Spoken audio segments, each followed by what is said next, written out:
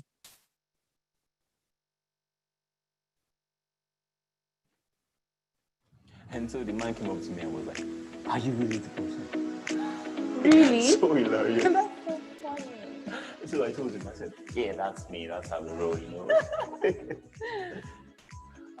Don't worry, I'll pay.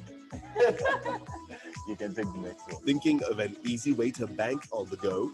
Live your best life with the Fidelity online banking app. Make foreign transfers to any bank in the world. Bank easy while chatting with Fidelity Flash Key. Enjoy awesome payment options with your Fidelity virtual card, OPS, M-Visa, and modified transaction limits. Enjoy a world of ease with Fidelity Instant Banking, *770#. That's the code you should never forget. Download the Fidelity online banking app. Banking that suits your lifestyle. We are Fidelity. We keep our word.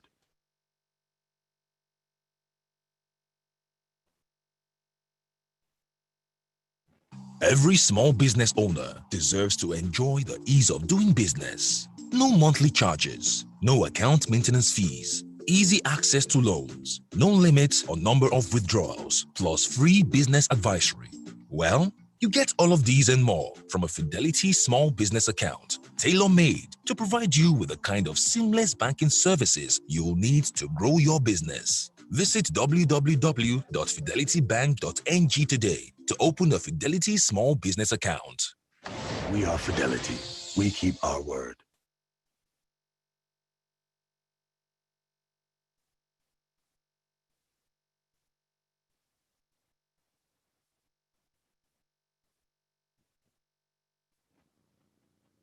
And so the man came up to me and was like, are you really the person? Really? So hilarious. That's so funny. So I told him, I said, yeah, that's me. That's how we roll, you know.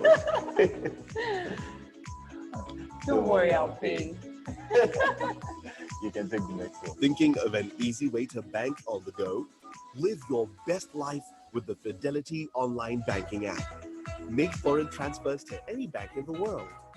Bank easy while chatting with Fidelity Flash Key.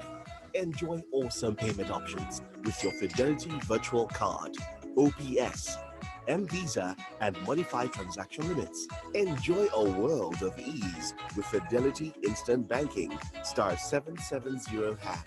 That's the code you should never forget. Download the Fidelity online banking app. Banking that suits your lifestyle. We are Fidelity. We keep our word.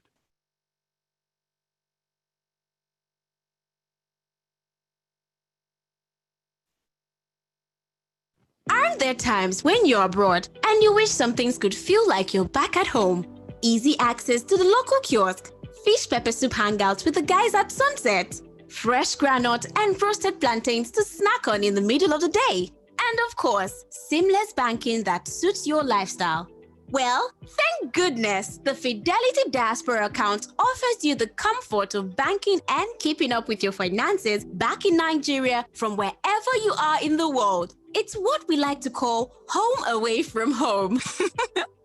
With a Fidelity Diaspora account, you get to enjoy complete value home and abroad. And there's more. You can have access to Diaspora Mortgage, high yield on your US dollar investment, withdraw cash from anywhere in the world with your Naira debit card and US dollar debit card, transfer funds easily to any bank account in Nigeria, track your banking activity in real time via internet banking and other digital banking channels, 24/7 access to a dedicated customer service support.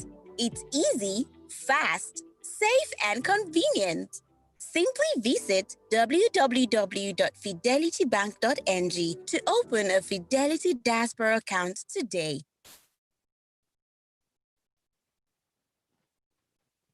Every small business owner deserves to enjoy the ease of doing business. No monthly charges, no account maintenance fees, easy access to loans, no limits or number of withdrawals, plus free business advisory. Well, you get all of these and more from a Fidelity small business account, tailor-made to provide you with the kind of seamless banking services you'll need to grow your business. Visit www.fidelitybank.ng today to open a Fidelity small business account. We are Fidelity. We keep our word.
Hello, everyone. Thank you for joining this virtual meeting. We have taken digital safety precautions to guarantee a safe meeting. It is important we observe the following to have a successful virtual meeting. 1. Be prepared. Make sure your devices are charged and the internet connection is working. Always have backups, which should include a reliable charging source for your devices and an alternate internet connection if you can. Be on time. Set some time aside a few minutes before your meeting is supposed to start. 2. Keep it professional. If you're having a video call, make sure you're dressed appropriately and that you have a suitable work environment. Always mute your microphone when you're not speaking, and ensure you make use of a headphone if you're joining from a public or open space. 3. Stay energized. Long meetings can wear you out. Ensure you have some water or coffee to keep your energy levels up. It is also easy for your posture to slacken during long meetings, and slouching can make you tired more easily. Remember to check your posture and sit up straight. 4. Take breaks. It is important that you take breaks during long meetings, as stipulated by the moderator. Be sure to stretch out your legs and arms.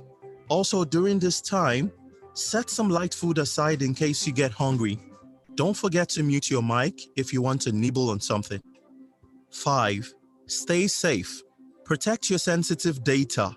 Do not use public browsers or internet, or leave your device open or unlocked. Don't forget to turn off your laptops and computers when you're done. Also remember to observe all COVID-19 protocols, such as wearing face masks and social distancing in view of the current times. Do maintain exceptional hygiene practices and please stay safe. Welcome once again to Fidelity Bank PLC, and we wish you a very productive meeting.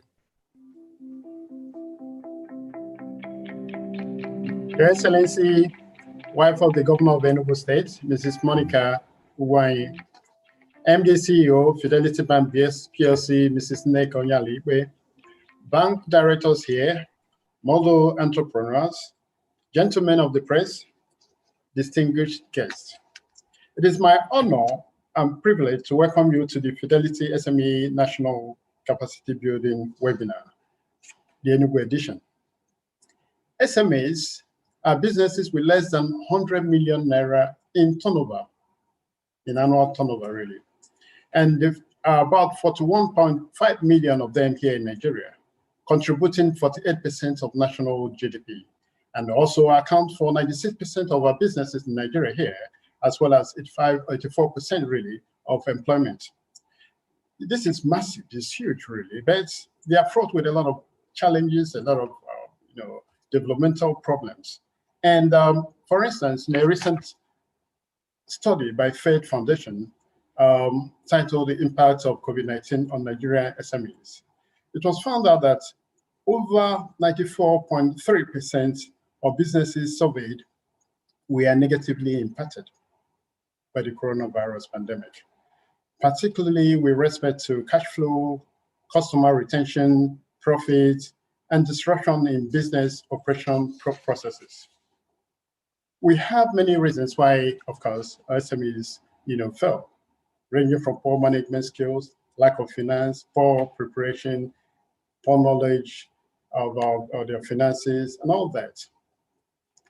Ladies and gentlemen, is the popular American singer, songwriter, and humanitarian that once said that if your actions create a legacy that inspires others to dream more, learn more, do more, and become more, then you're an excellent leader. She's an inspiration to many female bankers with aspirations of reaching the pinnacle of their profession. Though she assumed office just barely a month ago, but she's been able to put all this together.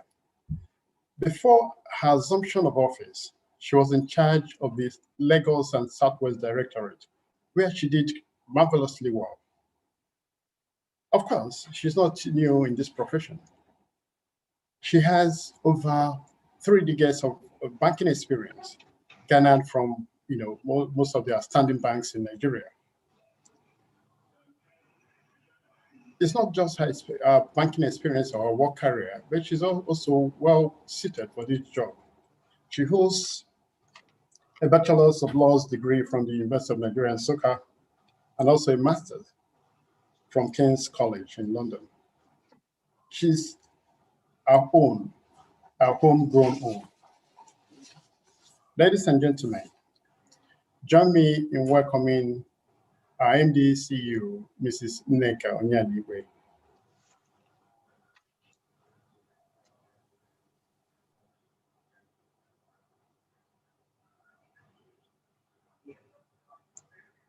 Thank you. Thank you. Thank you.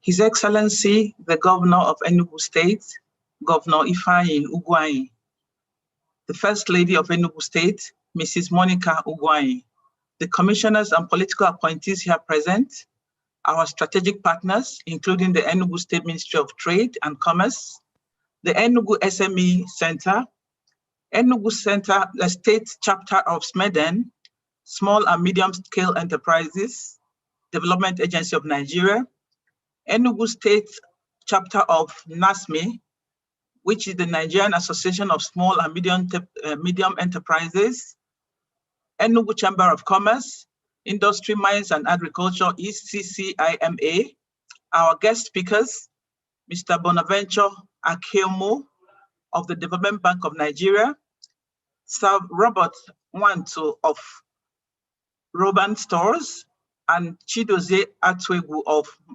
Mitchell Laboratories, all protocols observed. I am delighted to welcome every participant to the Fidelity SME National Capacity Building webinar. I wish to acknowledge that this is the first ever SME webinar by Fidelity Bank, and it is not a coincidence that our first destination is Enugu State. This is one of the ways we support the communities where we do business. This is a way of demonstrating that we support the growth of entrepreneurship and commerce in coal city Enugu. Incidentally, I grew up in Enugu. Fidelity Bank has a rich history of supporting SMEs in Nigeria because we believe this is how to grow the economy in a sustainable manner. SME provides as much as 2/3 of all the employment based on the available statistics that we have. They are net job creators all over the world. About 80% of SMEs do not survive beyond the first years of business. The challenges facing this sector include funding, lack of infrastructure, poor management, low entrepreneurial skills, improper planning, poor digital skills, and we can go on and on. This webinar will seek to address these and other challenges in a very practical manner. We have a dedicated SME desk and several products that will assist your business. Fidelity Bank is in partnership with different organizations to provide funding and business advisory services for all our customers.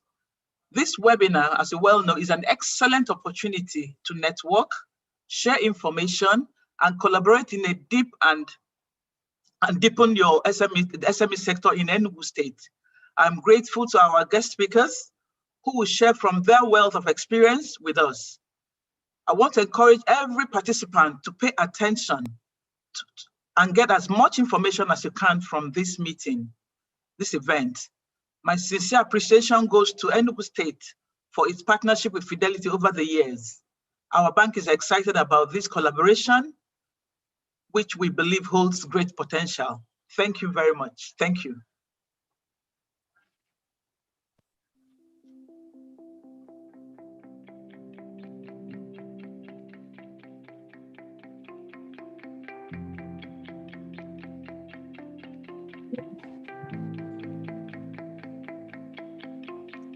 Thank you, IMD CEO, Mrs. Nneka Onyalibe. Like she rightly said, this webinar is an opportunity to network and to grow businesses. You make contacts and grow businesses. We have with us a lot many people here, both from the private, organized private sector and the agency of government and institutions. Agencies like SMEDAN, agencies like the DBN, Development Bank of Nigeria, and a lot many of them. They will share the experience, they will share the ideas with us. We also have opportunity for you to tell us what you think about what is happening in the sector by sending in your questions, and the participants, the subject matter specialists, we're able to answer all of them. Of course, we have a lot of products for you, specifically for you, dear customers.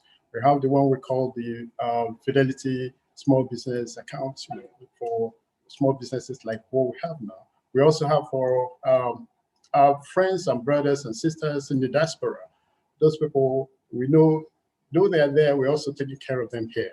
And of course, the popular one, the e-banking products, you know, a lot many of them, especially during this COVID. Andy, ma'am, we thank you so much for the wonderful, wonderful speech. In our midst today is also a massive support from the Enugu State government. Of course, they are host today. And we have Her Excellency, the governor of, the wife of the governor of Enugu State, Mrs. Monica Ugwai.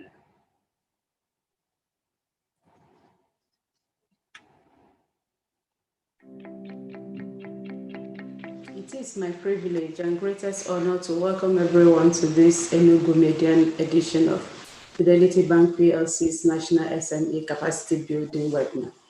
I would like to seize this opportunity to thank the board and management of Fidelity Bank PLC, especially the MD CEO, Mrs. Nneka Onyalibe, and her team for putting together this noble event for the growth and business transformation of SMEs in our states. Capacity building is defined as a process of developing and strengthening the skills, instincts, abilities, processes, and resources that organizations and communities need to survive, adapt, and thrive in a fast-changing world. As we are all aware, Enugu State has continued to maintain the official ranking of one of the safest states in Nigeria. The state government has over the years driven investment promotion in the state by providing necessary legal and policy framework to make investment thrive. And this has continued to reflect in the improved standard of living of citizens in the state. There are more road networks constructed by the state government, especially in the rural areas, which is very key in logistics support for SMEs. The government has continued to support micro, small, and medium enterprises in the state by deploying government services to create fair opportunity for every resident to make a living and create wealth in a peaceful and secured environment. I therefore urge all SMEs, aspiring and existing entrepreneurs present at this event to show full participation by paying attention to details from the model entrepreneurs and subject matter experts who will be speaking at this event as they share their business success stories. Once again, I appreciate the organizers, speakers, resource persons, model entrepreneurs, and the subject matter experts. Thank you for your willingness to share your experience for the benefit of SMEs in Enugu State. Finally, I assure you of the state government's continuous commitment to supporting SMEs in Enugu State. Welcome to Enugu State, the home of hospitality. Remember, COVID-19 is real. Stay safe. God bless us all.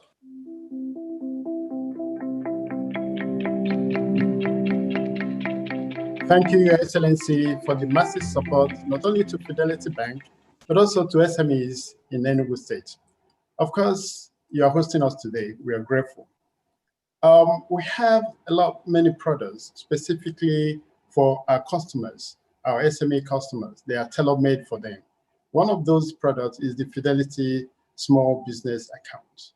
We're going to run through it now. We also have an idea of how it runs and how you can be part of it. It's there. It's there. You click and go.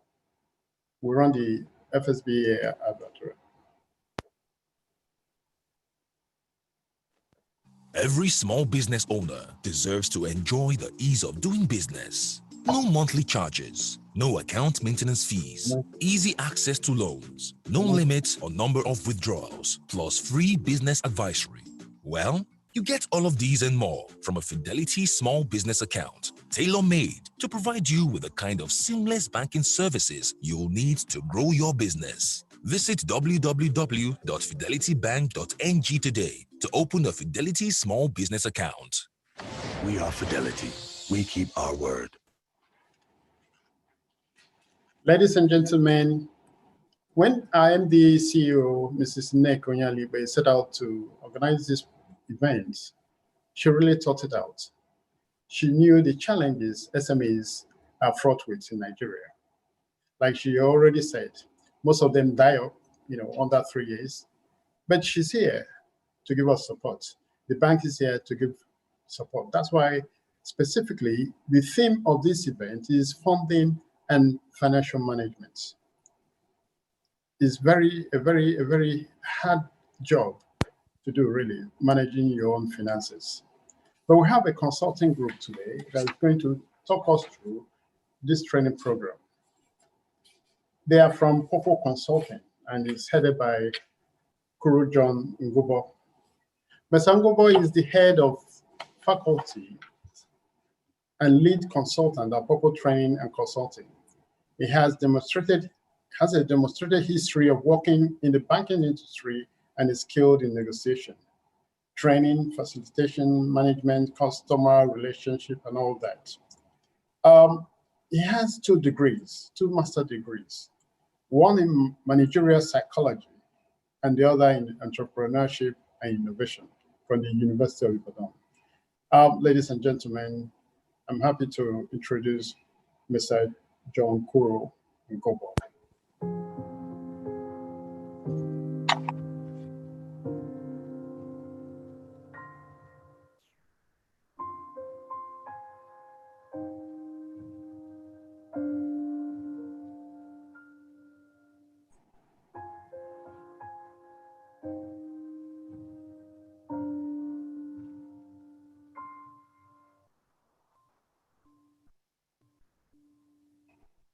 Hello, good morning, and thank you very much for that introduction, sir.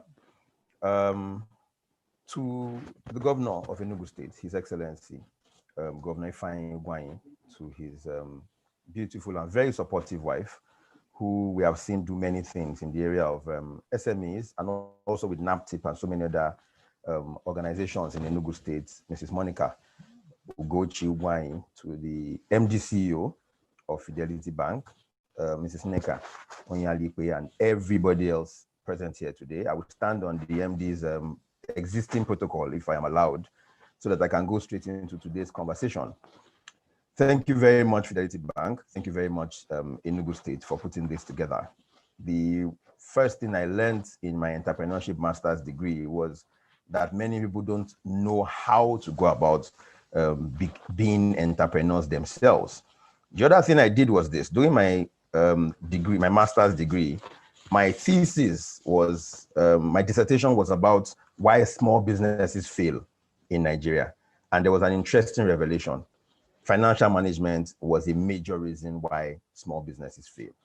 And it has continued to be the case the world over. And so it is just so instructive that we are doing this today. I will not spend so much time with today's conversation, But as soon as I'm done, we'll take a few questions and then I can leave the stage for others to come in. To my SME owners, the people who run the economy of Nigeria, because in the developed world, it is actually businesses that run the economy, not government. It is businesses that provide employment, like our MD said. Businesses provide the funding that moves the economy around. Businesses decide where the economy goes. And we believe strongly that this is going to be the case in Nigeria very soon. To everybody here listening to me, Ekenemuno, welcome. And I will start my conversation real quick. I'll be talking about financial management. And again, my name is Koro John Ngobo. From Bayelsa State, was born in Lagos, schooled in Kano and Ibadan. And I've been around the country several times because of my job and my 15 years in banking. What will we talk about today? We'll first talk about money. Because if we'll be frank with one another, the reason we are here is because of money. So we'll first of all talk about money. Then we'll talk about financial management, of course, the objectives of financial management, the benefits of it, and how you can achieve it. If you were already doing it before, what you can do to improve. If you were not doing it before, how to become somebody who's a financial manager or who is great in financial management. And then we'll just briefly mention reasons why you may need a bank, whether you had one before or not. I like quotes. Quotes will tell you something that will continue to remain in your head for a long time. Quotes are like adages, and I know one very popular one in Igbo land: make hay while the sun shines. I've been trying to pick that and put that into this conversation as a very important thing, because now is the time when the sun shines. So I'm picking one here. It says money is a tool.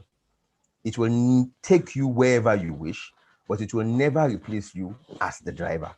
You will still be the one who will tell money where to go, give money its name, and use money as you deem fit. It's a fantastic master when it is subservient to you. So let's speak about money a little bit. What is money? Money began when I was planting beans and my friend Chinedu was planting yams, and we chose to exchange beans for yams. And we go ask ourselves, you see, sometimes the yam where they give me for my beans no reach the beans where they give you. So there'll be a problem. Oh, your beans no reach, my yam no reach, until we decided to come up with something that we'll say is good as a measure of the value I'm getting. So we started with precious stones, then cowries, then coins, then notes. Now, money, they even deal when we don't get anything, we take show. You can transfer money to people on your phone without going anywhere. But that's where we are with money today. But money essentially is a means of exchange. Money is have no value to you until you can exchange it with somebody else for value. If I have money in my pocket and there's war going on, or there's famine going on and there's nothing to buy, money does no good for me in my house. But I can exchange money for value.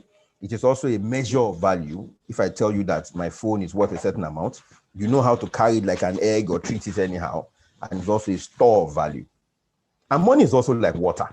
Very interesting analogy that I've heard of and used a few times. Money is just like water.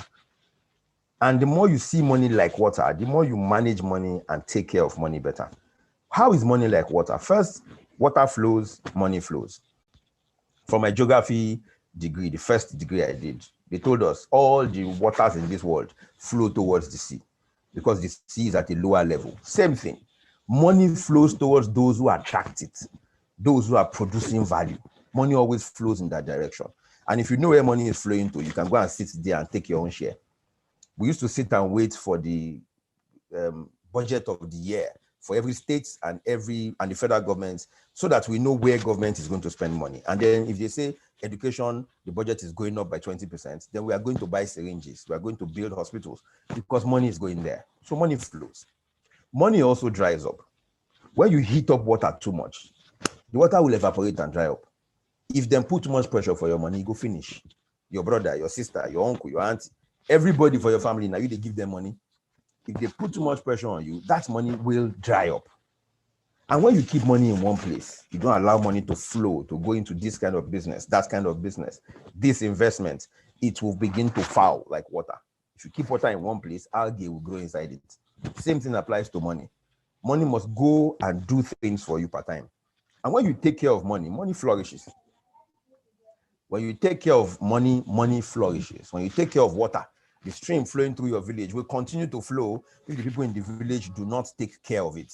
if we all go there and throw all our rubbish and go inside it, it will flow upstream to someone else who would then make better use of it. So we need to manage money the same way we manage water, and note, the same way water is life, money is also life. Very important ideology about money. It helps me to follow money. If somebody spends money somewhere, where is he going to? If he buys granite, the granite is going to the person who planted the granite, and then the person who bought the land, and we can go on and on about that. But there's an MMM of money, and it's not the MMM we know, the pyramid schemes that take money from us. No. For money to remain with you and not fade away, it has to have the characteristics of MMM. So these three things must be: make money day your hand, make it take for your hand, make your children self follow spend them. Money must first be made. You must make money first, which means you must produce something or sell something that has value and collect money for it. Secondly, you must manage money. Anything you don't manage in this world will eventually become wild or will get spoiled. In Nigeria, if you eat mango and throw the seed for ground, if you come back after some years, mango tree don't grow. But if you leave the mango tree and do nothing to it, the mango go fall for ground, nobody go pick them when they ripe. After a while, bats will begin to live inside it, snakes will begin to live inside it, except you tend it. So you must control, monitor, and manage your money. Otherwise, it will fiddle away. And then, of course, you must put money to use so you can produce more. This is the MMM of money. You must make money, manage money, and multiply money. And for you to do that, you must understand financial management. Simple. So what then is financial management?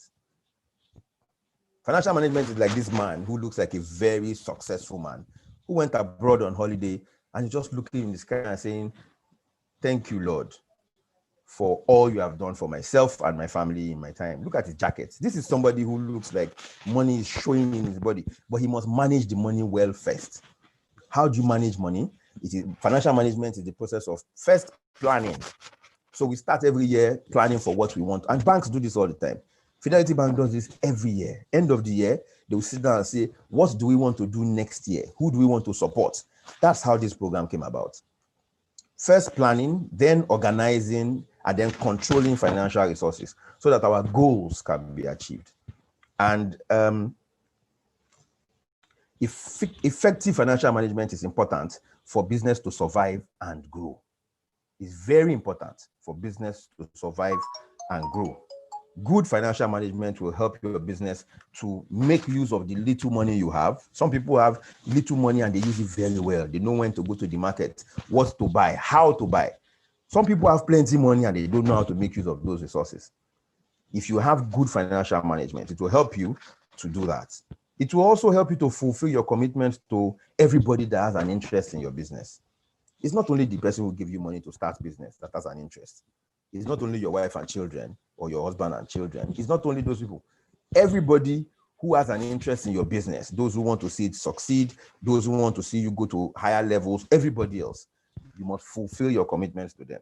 And you need to be sound with financial management to do that. And of course, you gain competitive advantage, meaning that when they compare you to everybody else in competition, you are obviously better than them. And what is the greatest worry anybody has in Nigeria today?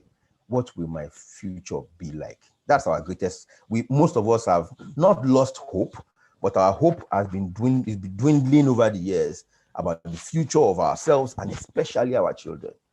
Ask people who travel to Canada. 95% of them disappear from this country and go elsewhere, Canada, UK, because of their children. The schools they will go to, the kind of environments they will grow up in. The easiest way to create your own future is to have financial stability. What then are the objectives of financial management? What do we want to achieve by it? You will know exactly how much money your business needs. If you are good at financial management, you know your stock, you know the people that you need to supply to, you know when they usually come to buy from you, you know how much you must have in the bank per time, you will know what your business needs. So somebody calls you and says, "Come, Uche, how much do you need in your business now?" You can tell them now because you have sound financial management skills. You also know where to go and collect money, because some money that they collect from some people is not the kind of money that your business needs. Your business needs money from people who first of all believe that your business will grow. And then when they give you the money, they can join you in making the money produce more money. So the source of money is also important. When you have money in excess, what do you do with the rest? You should invest it. This is what banking taught me. Nobody keeps money idle, just sitting down doing nothing. Put money somewhere so it can make you more money. If you have sound financial management, you will understand how to ensure that the money in your hand is always making you more money.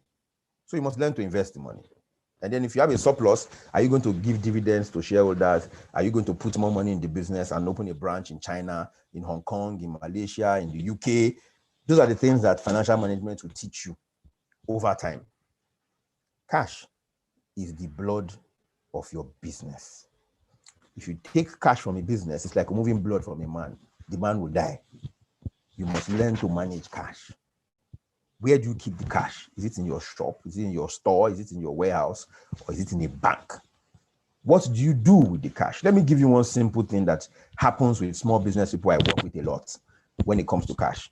Because they have cash available, the man can be hungry and say, you know what, Obi, go and buy me abacha there and bring one, very cold, big bottle of Fanta or Coke with it. Obi puts his hand in the drawer and takes 2,000 naira and goes to buy you abacha and Coke. You don't discuss where Obi should write the 2,000 naira. One day, Obi will go there and take 500 naira for his own food because he has opened shop in your shop. Because you didn't create a process to ensure that your personal money and your business money don't mix. And then you can put financial controls in place to prevent people from stealing from you or loss. I went to a shop one day where they had cartons in the shop of electronics, pressing iron and co, somewhere in Abeokuta. But all of them were empty. Somewhere else was where they had the actual things. And the person that owned the shop did not know that they were selling things from the carton and leaving the carton there. If you know how to use financial management, you can prevent these things a lot more. And the benefits are simple. To take decision, no, they hard if you sabi manage money. Then call you say, bros, mo go do this thing, mo go buy this one. If your money dey clear for your mind, you fit tell them easily, bros, no vessel, I get targets. That house never finished. That new shop we never set them up. We need money to do this thing next month. It is easier to take decision when the way where your money they go and the way where they enter, and you know them well. So decision making they easy. Information they clear to anybody where you need to show. Even person who won't give you money, they will ask you, so yeah, show me your books. Even if they don't ask you for show me, they don't tell you show me your account. You will be able to look in there and clarify anything to them. And then you have financial control. Whatever you don't have control over will go wild. You also become a better manager. Do you need to have 6 people in your warehouse taking care of the warehouse based on the amount of cash you have available, or should you reduce them to 3? Becomes easier for you. Should you hire more people as you go into newer environments? If they want you to begin to bring goods from Enugu to another part of Enugu, should you begin to hire more trucks? So maybe your own business is in New Haven Market, for instance, and somebody is asking for goods in another state altogether, like Ebonyi. In Enugu and Ebonyi, Fidelity Bank has a regional hub with like 13 branches there that can connect people. But if your own business needs to go outside of that environment, how would you do that? Would you buy new trucks or would you hire trucks? Becoming a better manager is easier when you know how to manage money. Then, of course, it increases your profits, increases your wealth. If I must say this real quick, most people take income as profit. So I sell this phone for 30,000 naira. Then go write them down, say, I don't make 30,000 naira. Yes, you don't make 30,000 naira, but your profit no be 30,000 naira. If you buy the phone for 26,000 and you sell them for 30,000, then your profit fit be 4,000. You know, even means in a real 4,000. If when you buy the phone, you enter more to go give the person the phone, 500 naira, come out for your profit. Until you go see real profit, no say na the real money where you make with this. Then when you have financial management, you also know how much capital you need and you avoid unnecessary debt. Take a loan from somebody on the 1st of January, money that you don't need until the 17th of February. You'll be paying interest till the 17th of February. Those kind of things will not be necessary. Okay, so after telling you all these things, how will you become better at financial management? This is where I'm going to call it to a close. First, you must have a plan. A plan for yourself and a plan for your business. You must create a budget. Budgets, not be waiting only government them they do. Person with the house, suppose get in your own budget. You go right, how much you go spend this month? What you go take the money do? How much money we go make this month? When we don't balance the two, waiting will remain. The one will remain, waiting will take and do. Now, because most people know the budget and they know to give their money name. Now, if they call you, ask you for money, you go, they chop it. I beg no first. I will get back to you. Let me explain. If I don't write down, say I won't pay rent for February and 1 million in my hand, rent now 1.5 million. The English no go plenty. Now, because budget don't day before. You must learn bookkeeping, how to write your financial transactions down. If you sell one toothpaste, write them down.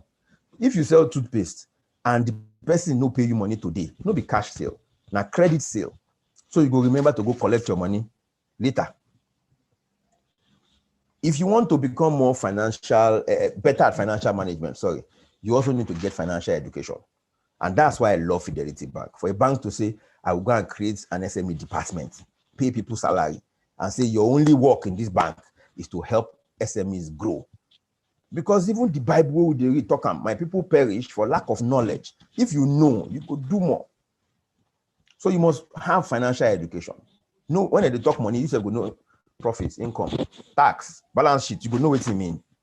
No matter how small, if your business will grow, you must have financial education. Then you must create structures and processes. Most people in Nigeria say you cannot do business except you are physically there. I say, okay, maybe, but there's a way you can do business and not be there. Create a structure, create process. So for instance, I get shop like a banner. And I did buy things from people, put them for my shop, sell. What I should do is this. When they bring any produce to my shop, somebody or to my superstore, mall, whatever they bring to us, somebody in my office should sign for it. You write the date, the quantity, the amount, the type. The person will bring and go sign. You will do my office go sign. You will get your own book. When you don't reach your own hand, person will go carry and go store. Instead go sign with you.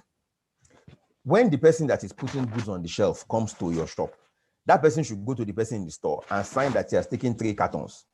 Then he takes it to the shelf. When the people in the front sell, there will be things in the machine or in the books that show that they have sold this quantity. So if I come one day and 1 carton of Milo no day, I know where to find out. Between who collect them and who sell them, the gap will show. Somebody go sign for A, but when they collect from them, now only B they go collect. My money will show. If you create processes first, then create structure. Let everybody know who reports to who does what in your business. That's why they say most times that SMEs in Nigeria don't get funding because there's no structure. Structure, no process at all. So do that one for your shop, then begin to keep records for back. Better still, put money in a bank so that they can see as your money they enter, they come out. That's structure in a business. And there are many people who can do it for you. Fidelity also offers financial advisory services to help you get that done. Then learn to control your stock. What you get for your shop as inventory is the meat of your business. Whether it is raw materials or it's finished goods, is the meat of your business. Control it and control it well. When they buy from you, let customers pay on time. There's something called time value of money. Money for my hand now makes sense past money where I will collect tomorrow. One simple way to look at it is inflation. If I get 100 naira today and inflation is at 14%, it means 1 year from today, which 100 naira if you buy, I would need 114 naira to buy them. I'll come home money sit down for hand, or I will put them for your own hand. So you must make your people who buy from you, even on credit, pay you quickly. Know your day-to-day cost. How much do you buy diesel? How much do you spend on transport? Know it off the cuff. Once your manager comes and tells you, sir, we bought diesel, I say, no. We usually buy diesel of this amount. What has changed? Most times people continue to do what they do because nobody asks them. Think about it. If you have tax deadlines, whether not tax to government or tax to local government to pay them, even for Bible, they read the right that they give unto Caesar what belongs to Caesar. Give unto God what belongs to God. Pay the tax when you supposed to pay them. Otherwise, you go pay express. Express now when they give me cloth to sew for wedding. And I didn't take it to the tailor until 2 days to. He will charge me extra for it. So if you have any taxes, pay them quickly and know them. And then, of course, be more efficient with all your regular overheads, petrol, diesel, light, water, all those things. If you want to go into business and be very financially sound, find the right partner. man will marry better wife. Whether he gets money or he no get money, he go sleep well. The partner is very important in your progress. So find the right partner. One of them, one very great partner is already here standing in front of you, providing you this for free. You pay nothing. Just come online, put on your data, listen, collect value for free. And also, of course, when you have problems, tackle them very, very quickly. This is how to become a better financial management person. There's one last thing I want to talk about. People say, is it good to take business for money or a loan for business? Is it good or is it bad? Whether you're starting the business or you started, there's a simple logic. And the truth is this: once you get the principle right, many things will follow. So here's the principle. I want to do business with 100,000 naira. When I finish the business, I will make 150,000 naira. So my profit will be 50,000 naira. Anybody who wants to give me a loan to do that business, whether I'm just starting or I've done it before, whether they ask for my house as security or they ask for anything else, anybody wants to give me a loan, the money they want to collect as interest, all those things, should not exceed, in fact, it should not be up to 150,000 or rather 50,000 naira. So I put 100,000, I collect 150, so I have 50,000. If I can pay them 10 or 15,000 and still keep 35,000, there's nothing wrong with taking that loan. And you are sure that the money will come back because you know the business. If you take a loan where the person says, I will give you 100,000, you will return 200,000 to me. You say, okay, no problem. But the money you will make from the business is 50,000. You are working for that person. So you need to also be able to understand all those things about interest, fees, and co. So if you calculate everything together, you will still make money. Because to decide, say, you know, go take loan, it's simple. Though. When they bring me 100,000 business, I'll say, no, I don't do. I don't get money until the day I save 100,000. If I save 20,000 naira every month for 5 months, I will have 100,000 and it's my money. But I would have missed 35,000 naira profit every month for the last 5 months. And if I do that just 2 or 3 times, I would not make the 100,000. In fact, I would not make 105,000. So we need to look at it from that perspective. If you have a question, please drop it. If you go to the chat section, if you are familiar with Zoom platform, if you have any question, please drop it in the chat section so that I can read it from there and respond to it as we proceed. This is a program that has been brought to you by Fidelity Bank and the Enugu State Governor. We thank you so much for being a part of it. And it's important that whatever you learn, you begin to put to use, because knowledge and wisdom are not the same. Knowledge is to know. Wisdom is to apply.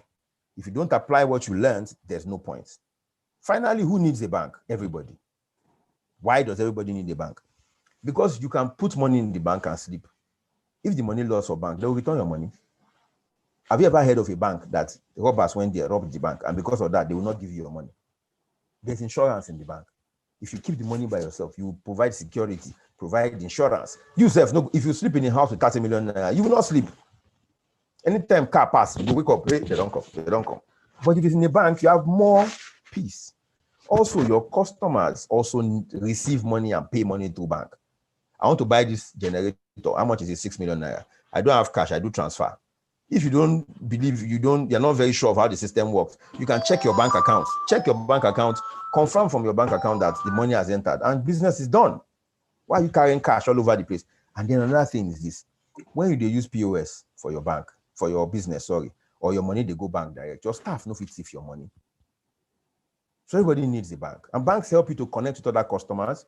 Somebody is writing across the screen. Please desist from doing that, or we may need to stop everybody from being able to do other things on the platform. If you use a bank, they will connect you to other customers as they are doing today. You can use the bank to send and receive money. And the most interesting part, it will help you to keep financial records. Anybody, call your banks. I want my statement for the past 3 years. They will print them for you in 20 minutes. You can take it anywhere in this world, SMIDAN, DBN, BOI, anywhere you want to access funding, including the bank itself. And of course, it helps to safeguard your money and helps you to separate business money from personal money, aside the fact that you can get funding. And here's my last advice, please. You already use a bank or you want to begin to use the bank, learn to use your corporate account. As a banker of 15 years, I know. If you put money in your personal account, it's not that easy to give loans out or even give you support aside loans. if your money is in your personal account. But if not corporate account, Kuron Gobo and Sons or Kuron Nigeria Limited account is different from Kuron Gobo. Because the truth is that account has more weight with the bank. We don't do reference, like we don't register the business, all those things. So we can give a loan to that more than we can give to me as a person. And it also provides you with more business opportunities. On a final note, the greatest thing in this world is not so much where you are today in your business or in your life, is the direction in which you are going. Once you are going in the right direction, you will eventually end up where you plan to get to. My name is Koro John Ngobo once again, and I will wait here so I can take a few questions before we call it a day. Thank you so much, Her Excellency and the MD of Fidelity Bank and everybody who has given us this opportunity to speak. Thank you.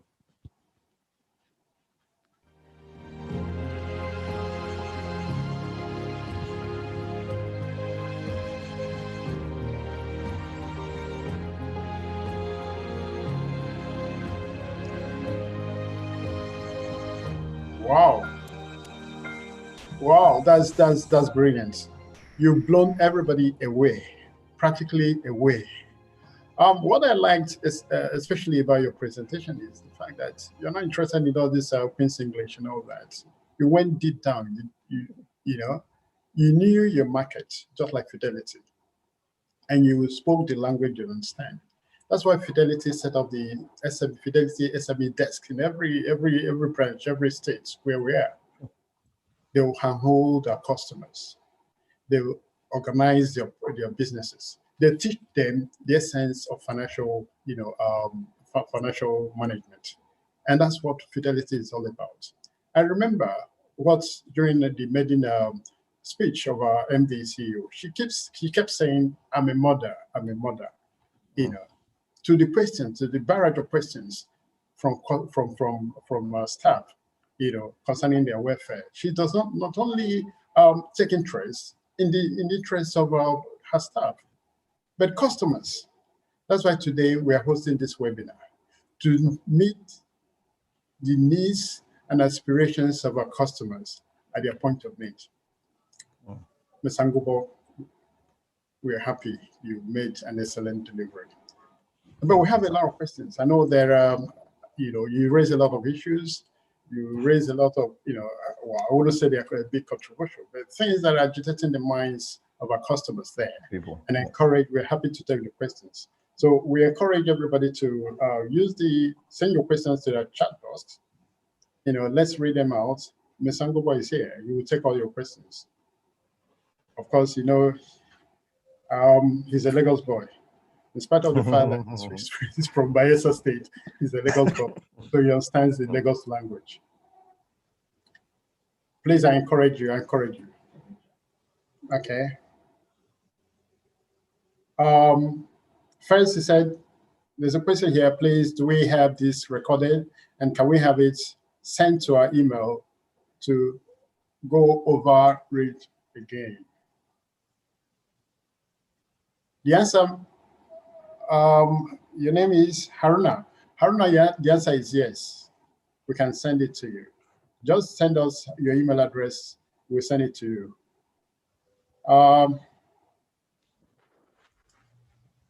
Okay, you also said, I want clarity on collection of loan to start a business. Sir, Ms. Angova, that's for you. Okay, I'll make this one real quick. First off, with the recording, as Mr. Ejike has said, it can be sent, but that first of all means that you registered to join this session, or you can provide your details. So I'm sure the coordinators will express to you how to send your name, your email address, and a phone number to the hosts. So that way they can reach you later on. The question about taking a loan for a business is very broad and vague, so to speak, because it's not asking what exactly do you need to know. But I've told you one part, which is why should you take a loan for a business in the first place? If the business you want to go into, you are sure it will bring money back to you, and the money to bring back to you is in excess of the money the lender will take from you, then take a loan. Otherwise, you have to wait for years preparing to start that business, and then somebody else can start the business. When God says he will open up the windows of heaven and pour down his blessings, forgive me, I'm Christian, so I speak from that standpoint once in a while. And Enugu State is in the hands of God anyway, so I can do this. He didn't mean he was going to send money down. He will send you ideas and opportunities that you can then cash in on to do business. But sometimes you need people or money here. So it's not a bad idea to start a business taking a loan. However, you must note, pretend I am Kuro and I'm going to Mr. Ejike to say, bros, please give me loan. I want to start business. I want to do 200,000. I want 200,000 to start business. The way I'm looking at him, he will give me the loan. I believe he will give me the loan. But you see, there are some things he will ask me as a person that if I cannot answer, he's not convinced to give me a loan. It's the same thing anybody in a bank or any financial institution would ask you if they want to ask you for why you want a loan. What do you want to do with the business, with the money? How much exactly do you need? How will the money come back?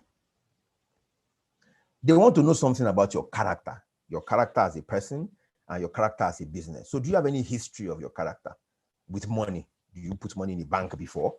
Have you taken loans before that you paid? Do you have a credit rating in Nigeria today? There are so many questions they would ask around that. I think the bottom line first is to be sure how much you need, what you will use the money for, and how the money will come back. If you get past those three levels, and don't talk from the top of your head, write it down. People use business plans, people understand business canvas models to understand how all this is, but you must write it down. And please don't feel like Nigeria, oh, there's no opportunity here. We are 200 million people with plenty problems. Plenty problem to a businessman, to an entrepreneur, is plenty opportunity. I hope that addresses the basic question around how to go about getting a loan from a business, for a business rather.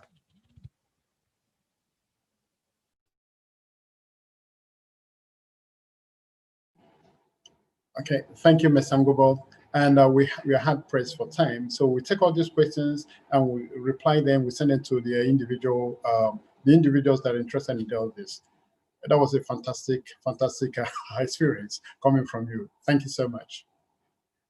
We now run through Fidelity business, small business account, Fidelity small business account, the product, where most of the agitations from our customers, you can get the answers, straight up from them. So we run the advert now and head up to the next agenda. Every small business owner deserves to enjoy the ease of doing business. No monthly charges, no account maintenance fees, easy access to loans, no limits or number of withdrawals, plus free business advisory. Well, you get all of these and more from a Fidelity small business account, tailor-made to provide you with the kind of seamless banking services you'll need to grow your business. Visit www.fidelitybank.ng today to open a Fidelity small business account. We are Fidelity.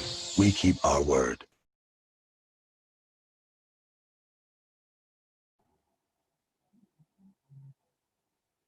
Your Excellency, I'm the Mrs. Neka Onyalibe, subject matter specialist here.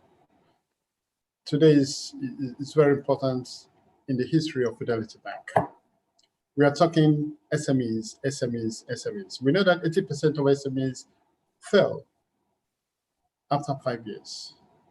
96% of them don't even cross the 10-year mark. So what is the problem? Ms. Angobo has been able to educate us. But there are some exceptions, really. There are other companies, other organizations, other individuals that have been able to overcome these challenges. Want to share with them the experiences, the challenges, their success stories. And especially now, of COVID, many businesses went off this face of the earth. They are no more. But there are other businesses that are, passing from generation to generation. That's family business. So, ladies and gentlemen, I want to quickly welcome Mr. Onyebuchi Anwatu. He's a director at Roman Stores Nigeria Limited. Mr. Onyebuchi, please. Hello.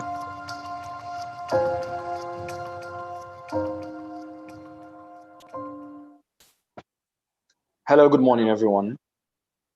Standing on executing protocol, so I'll just go straight to the point.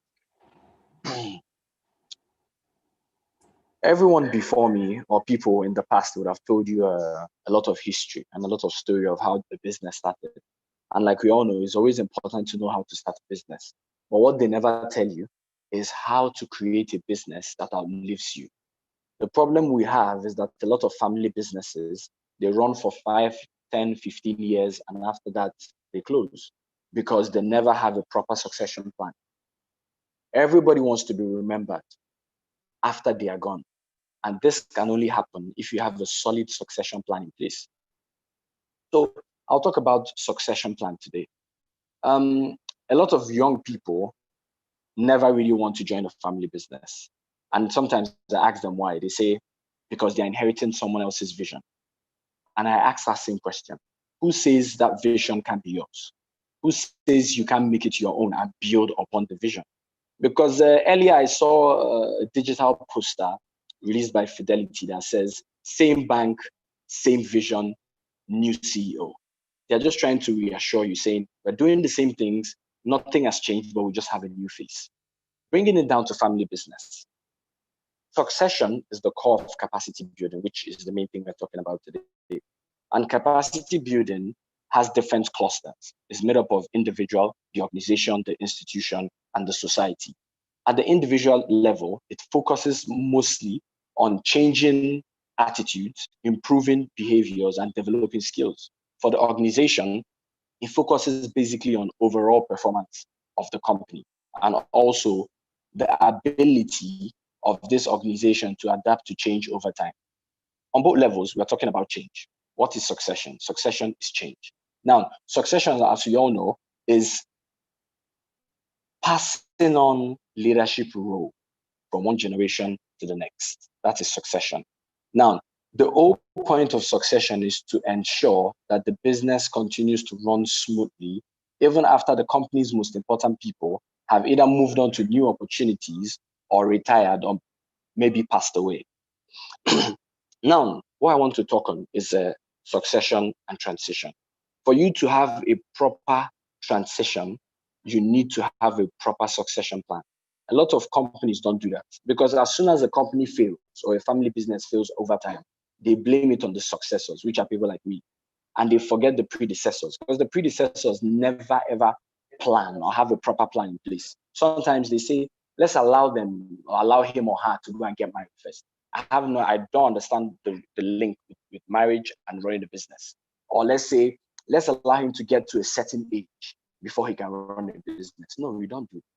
The person has to be in and around the business every single time. For me, when I was starting from primary school, as I can remember, I was always in my father's office. Every single time I play there, see him doing business, having meetings, doing whatever, everything stuck in my head. And going on, it was like that till up until I finished my master's. As soon as I finished my master's, I joined the business. Then I joined him properly. But you see, the thing about succession comes with a lot of uncertainties. And that's the reason why people scare easily. Because people are scared whether they're going to keep their job as soon as there's a new person, or is the company still moving in the same direction? Let's take, for example, when the CEO of HP resigned, shares dropped. It dipped by 8.3%. Why? Because they didn't know what to expect. And there was a lot of scandal then, in and around then. Now, coming back to family business, like I was talking about, coming back to Roban as a brand. When I got back in 2014, when I joined the business, we only had one store. We were about to open before I came back. So that was when we had the second one. Fast forward, we have 6, working on opening a 7th one sometime this year, in the middle of the year. Now, what have we done over time?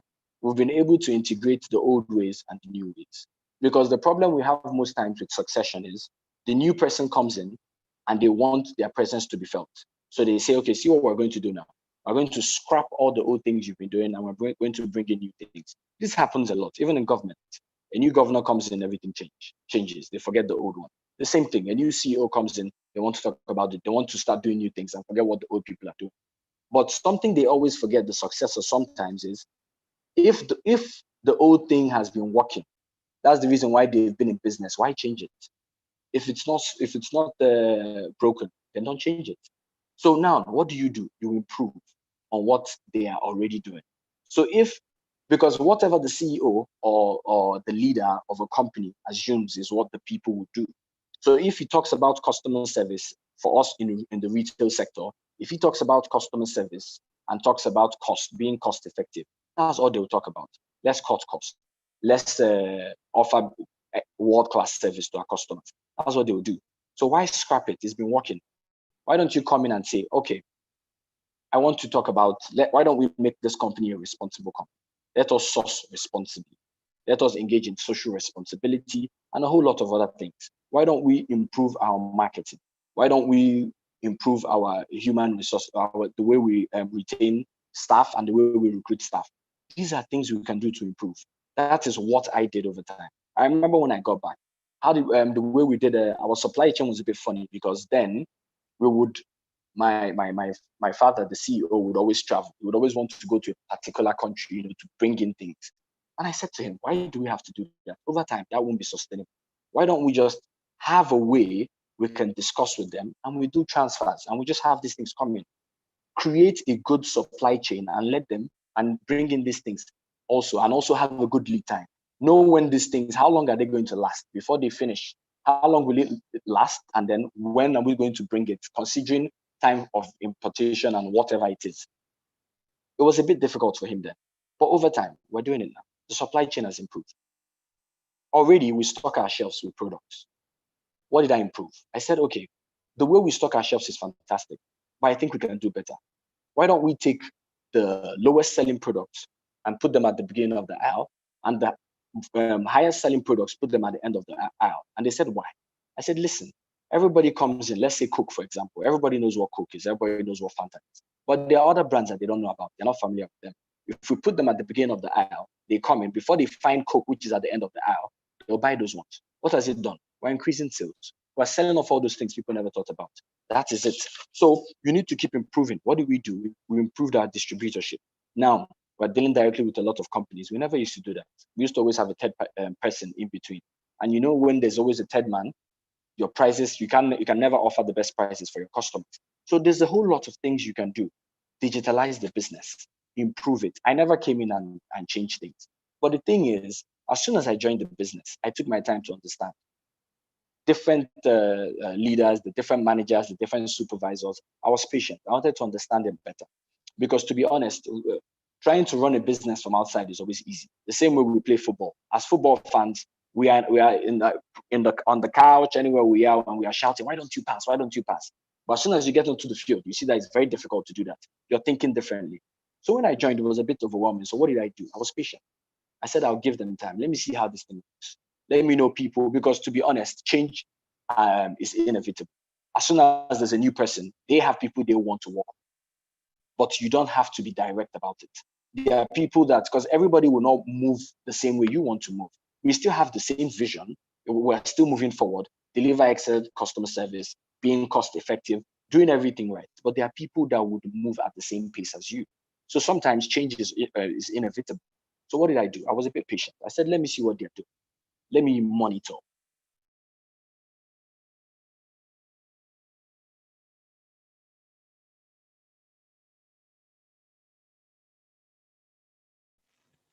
And over time, there was me too.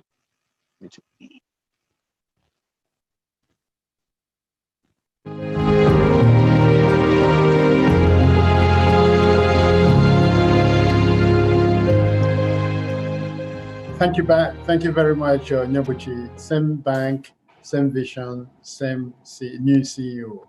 That was brilliant, really. That was brilliant. Thank you so much. Sorry for the break. No, it's okay. There's one significant thing you said. It was about transition, about progression, about progression. That's why in Fidelity we want to integrate them right from the onset, from the cradle. We'll be able to create account products that will meet the needs of our cradle, meet the needs of our people. For instance, trying in an attempt to catch them young, we have products like Sweeter. From zero, even before the child is born, he has already account has already been opened for him, and that's what we do in Fidelity Bank. Thank you Thank you so much. And Actually, I'm not done. oh yeah, okay, fine. Okay, so Yeah. Sorry for the break in transmission. Okay. Good. So like I was saying, I was patient about everything. I didn't go ahead because I was talking to a friend one time, and I told him, why are you not in the family business? And he said, my father is hard. I wanted to come in and change things. And I said, see, listen, you can't come in and change things. He built this business over time, and you don't expect him to step aside for you. You need to first, he needs your trust. You need him to gain your trust. And that's what I did, because when I came back, it was a bit difficult because I remember then I had to gain the trust of the staff and my father's trust too at the same time, because the staff, I think, is the difficult one. As soon as you gain their trust, they will be in your corner. If you don't gain their trust, they can't work with you. They need time.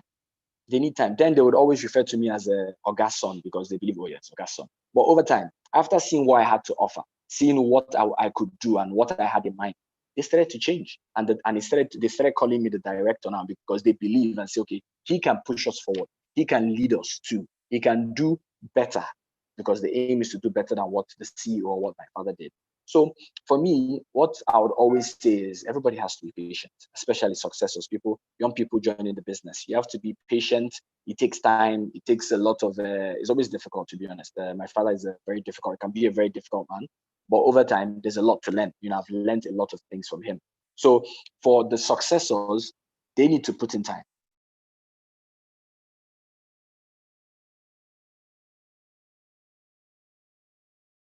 And for the predecessors, I know there are a lot of people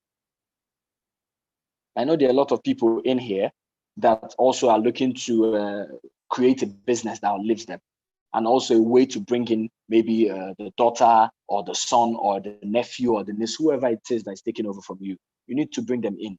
Don't let them go so far. Don't let them get all the certificates or try to.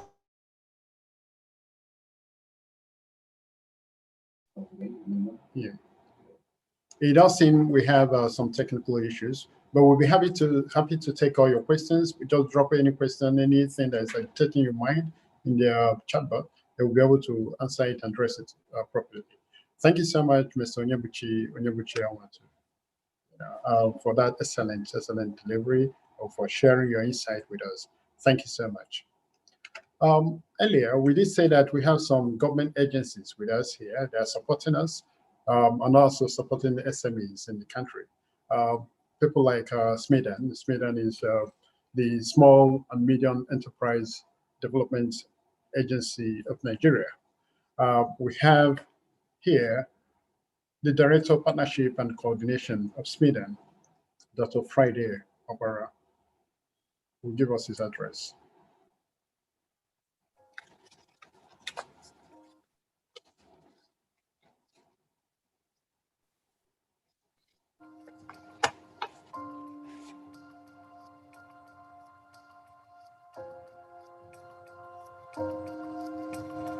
Hello, can you hear me? Good morning, all. Yeah. Good morning, all. Can you hear me? Yes, doctor. Yeah, my name is Dr. Friday Opara. I'm communicating with you from, you can hear me, right? Okay. So the Small and Medium Enterprise Development Agency of Nigeria, SMEDAN, is an agent of the federal government under the Ministry of Industry, Trade and Investment. It was established in 2003, okay, to promote the development of micro, small, and medium enterprises subsector of the Nigerian economy. And since then, the agency has been in the forefront of coordinating, facilitating, and promoting the development of MSME, ultimately serving as a vanguard for socio-economic transformation through entrepreneurship and enterprise development. And the previous speakers have elogized the beauty of micro, small, and medium enterprises, because globally, they are seen as a major driver of socio-economic development in any country. As part of our mandate too, We have a lot of programs to assist micro, small, and medium enterprises in achieving their vision, their mission, and their objectives. And we are happy too that Fidelity Bank have been in the forefront for many years. They have been a bank that we've considered to be MSME friendly, because if you look at it, banks, especially commercial banks, shy away from micro, small, and medium enterprise for obvious reasons, because of the risk involved in extending credit facilities to them. But Fidelity have proved the other way around, that they are out and to handhold the MSMEs, and we are partnering with them too to ensure that MSMEs are taken care of in terms of financial services, as well as other business advisory services. What they are doing now is part and parcel of it, and Smith & too is ever ready to work along with them in this area.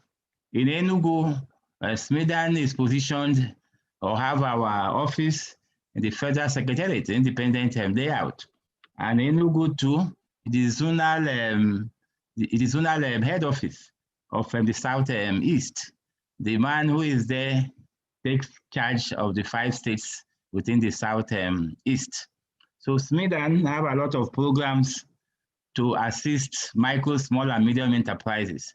We have a program we call All Up, One Local Government, One Product.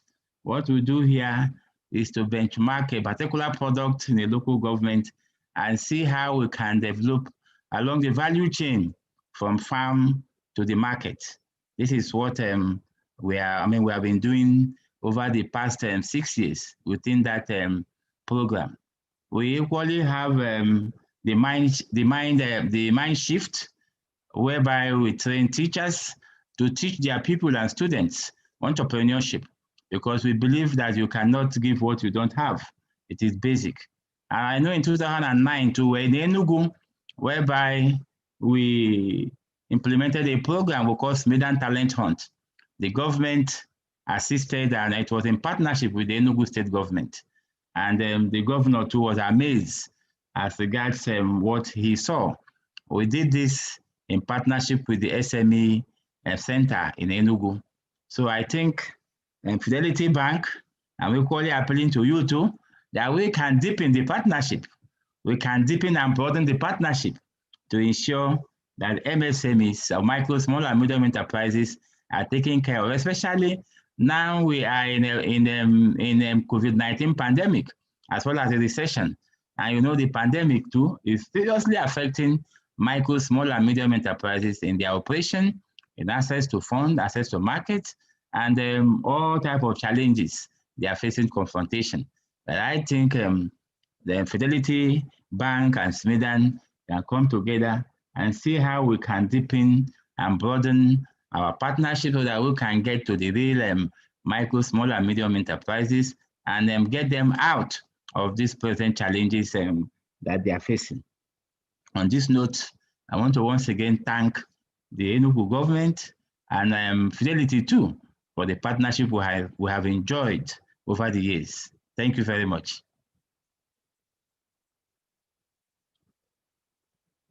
Times when you're abroad and you wish some things could feel like you're back at home. Easy access to the local kiosk, fish pepper soup hangouts with the guys at sunset, fresh granite and roasted plantains to snack on in the middle of the day, and of course, seamless banking that suits your lifestyle. Well, thank goodness the Fidelity Diaspora account offers you the comfort of banking and keeping up with your finances back in Nigeria from wherever you are in the world. It's what we like to call home away from home. With a Fidelity Diaspora account, you get to enjoy complete value home and abroad. And there's more. You can have access to Diaspora Mortgage, high yield on your US dollar investment, withdraw cash from anywhere in the world with your Naira debit card and US dollar debit card, transfer funds easily to any bank account in Nigeria, track your banking activity in real time via internet banking and other digital banking channels, 24/7 access to a dedicated customer service support. It's easy, fast, safe, and convenient. Simply visit www.fidelitybank.ng to open a Fidelity Diaspora account today.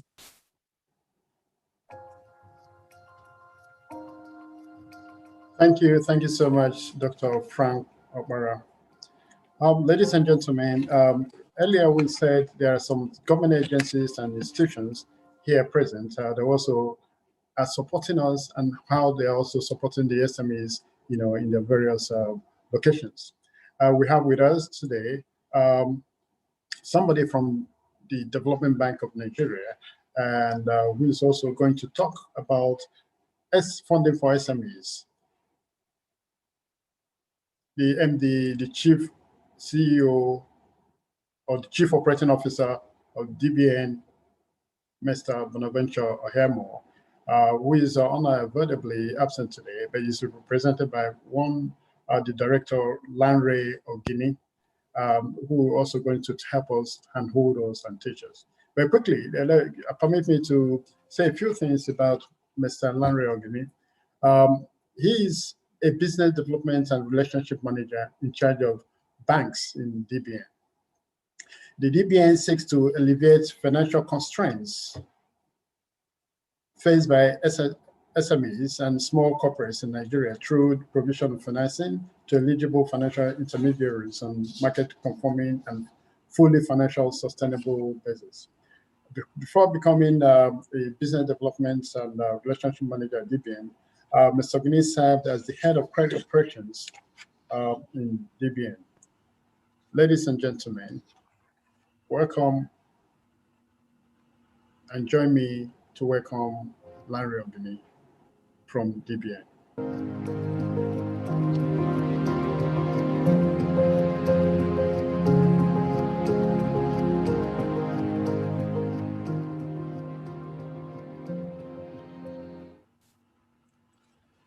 Okay, good afternoon, everyone. Please permit me to stand on the existing protocols. I'd like to share my presentation. I'd like to be enabled to share my presentation.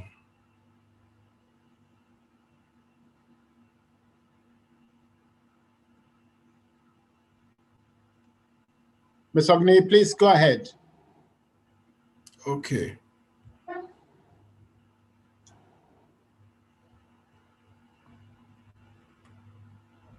Thank you. So my name is Olanrewaju Ogini. I work with the Development Bank of Nigeria. I'm the business development manager and in charge of the relationship between DBN and Fidelity Bank. I'll be presenting the funding imperatives for MSMEs in Enugu State today.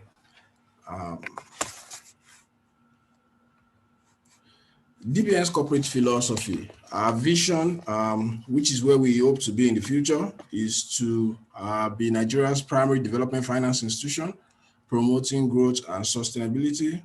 Our mission is to achieve that by facilitating sustainable socioeconomic development through the provision of finance to Nigeria's underserved MSMEs through eligible financial intermediaries. In the course of this presentation, I will describe briefly, I'll describe DBN briefly, mention the funding options that are available to Nigerian businesses.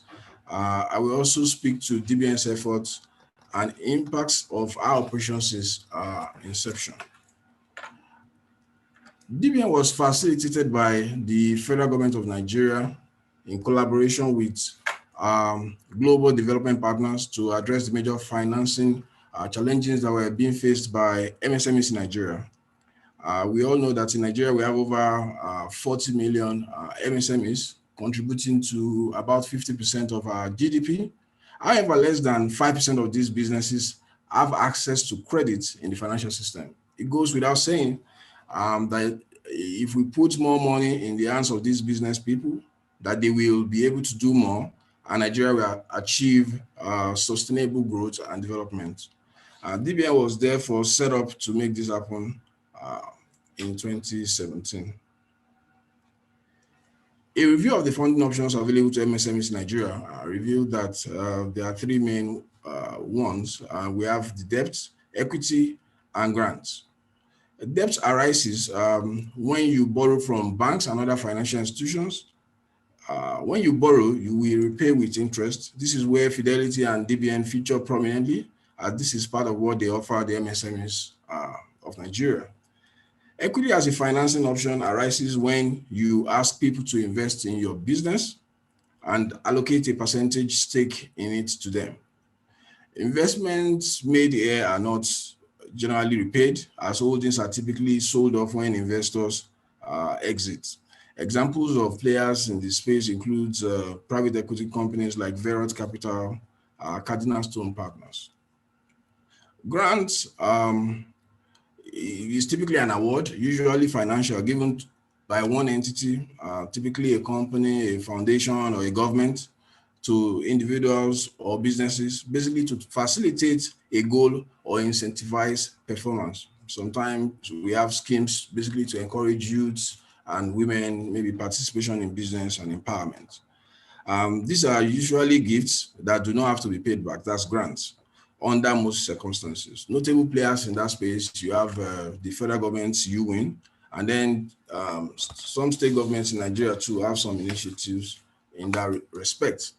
A deeper dive into debt financing, which is what Fidelity Bank and DBN have on offer today. I think what should be borne in mind is that debt can be accessed directly through banks like Fidelity Bank and indirectly through development finance institutions like DBN. Debts in this climb are typically short and medium term in tenor. Though DBN funds can be applied to fund transactions tenured for up to 10 years. Typically, banks require collaterals from borrowers, basically to cushion the risk that they are taking.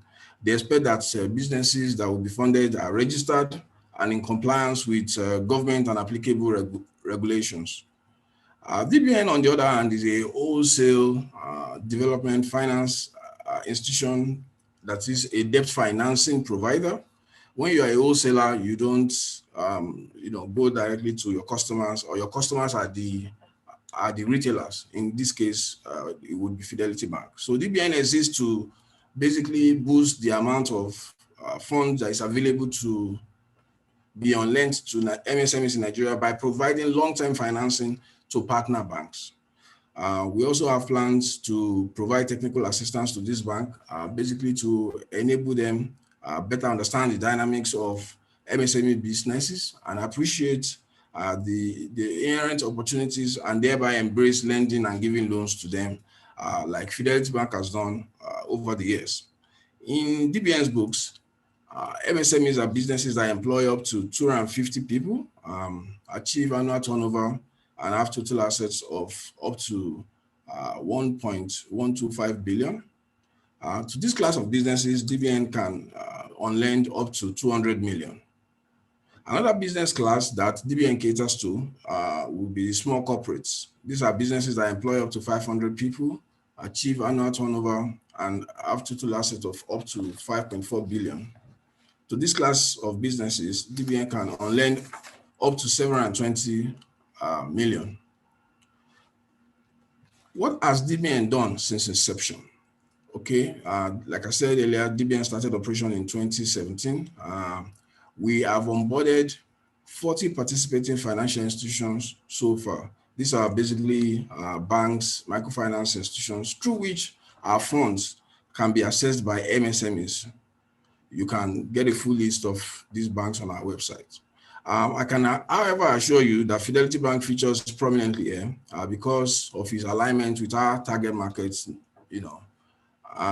as we are both working to make funding available to MSMEs in Nigeria. The relationship with Fidelity Bank started early back in 2018 and has been mutually beneficial and fulfilling to both organizations. In terms of loans, DBN has disbursed over 300 and last financial year, and that's December 2020, DBN has disbursed over 324 billion naira to over 134,000 MSMEs across Nigeria. In terms of the other things that we do, DBN also championed and delivered capacity building sessions for MSMEs. In 2020 alone, DBN delivered 2 capacity building sessions through its partners, the Enterprise Development Center of the Pan-Atlantic University.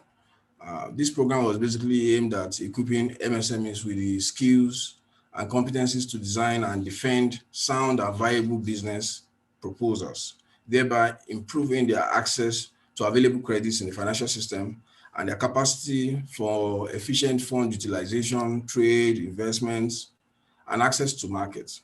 This program helped to address the entrepreneurship and business management skills gap of Nigerian MSMEs.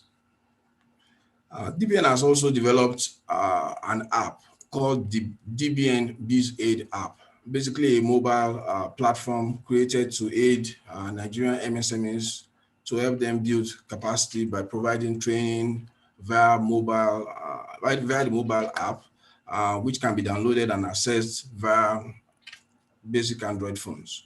The app basically contains, like an accounting portal for tracking income and expenses, and it also has an e-learning platform where users can get, educative content and materials. I think we should situate the conversation in Enugu State now. Records obtained from SMEDAN indicate that Enugu State has in existence over 1,064,000 MSMEs.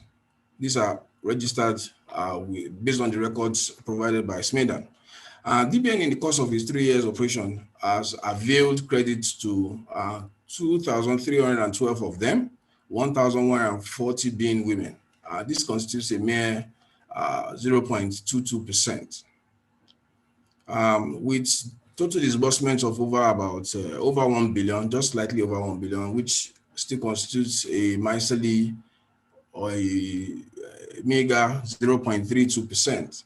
This is indicative of the opportunities that this presents to MSMEs in Enugu State. I mean, to benefit from DBN's long-term finance, which can assist MSMEs in Enugu State to incubate fresh businesses and also catalyze existing ones.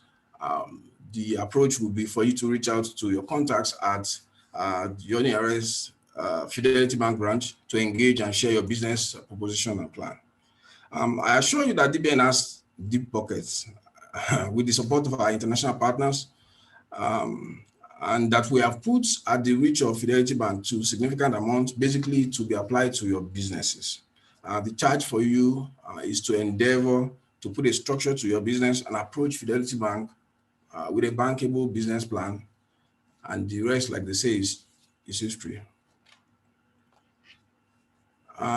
This presents an overview of DBN's capacity building programs in 2020. The participants were competitively sourced and shortlisted from a pool of over 4,500 applications. The program held at 2 campuses in Lagos and Abuja. The chart there indicates that 45% of the participants were in agri-related ventures, while 27 were involved in manufacturing and production. DBN continued after the program with post-training engagements by employing industry experts to provide one-on-one advisory support, where they discussed business, their business challenges and solutions were preferred.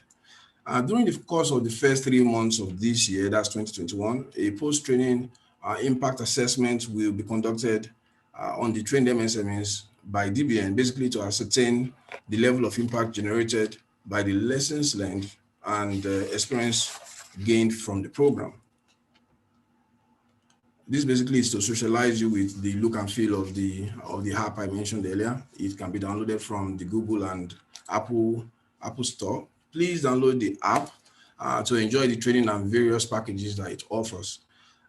So to the MSMEs of Nigeria, and in particular Enugu at this time, the charge from DBN will be to stay organized, keep your records, build capacity, and position your businesses for success. Thank you.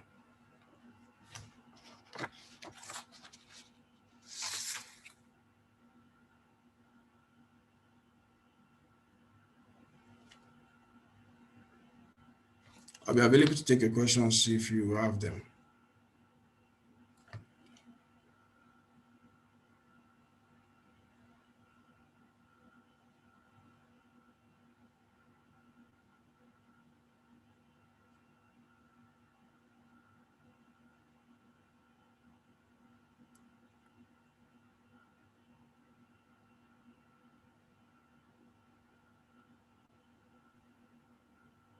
Please do use the chat box. We'll be happy to take all your questions now, please.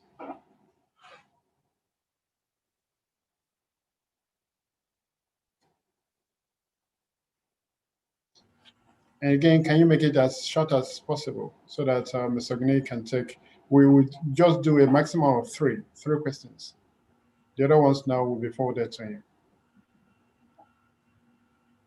This coming from, there's a question. Mr. Lanre, thanks for your presentation.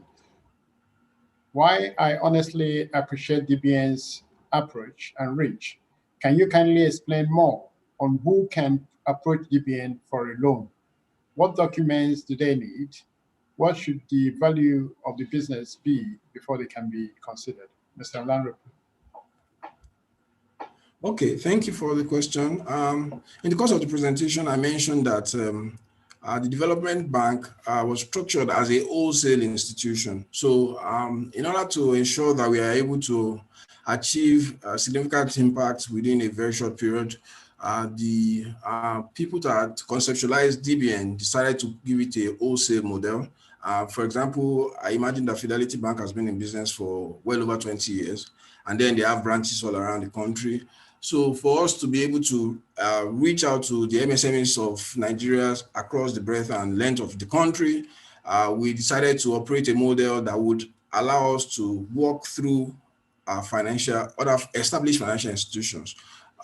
So that means that if you have businesses in any of the 744 local governments of Nigeria, and you have a bank account with Fidelity Bank, you are able to access funding from DBN.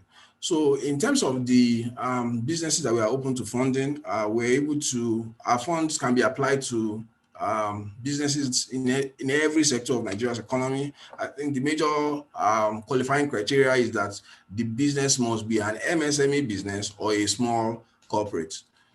So in this case, I'm considering that this is a Fidelity Bank organized program. I would encourage that you reach out to your contacts at your closest branch, and then they'll be able to provide the advice or advise you on how maybe you should structure your transaction or you make a request. Thank you.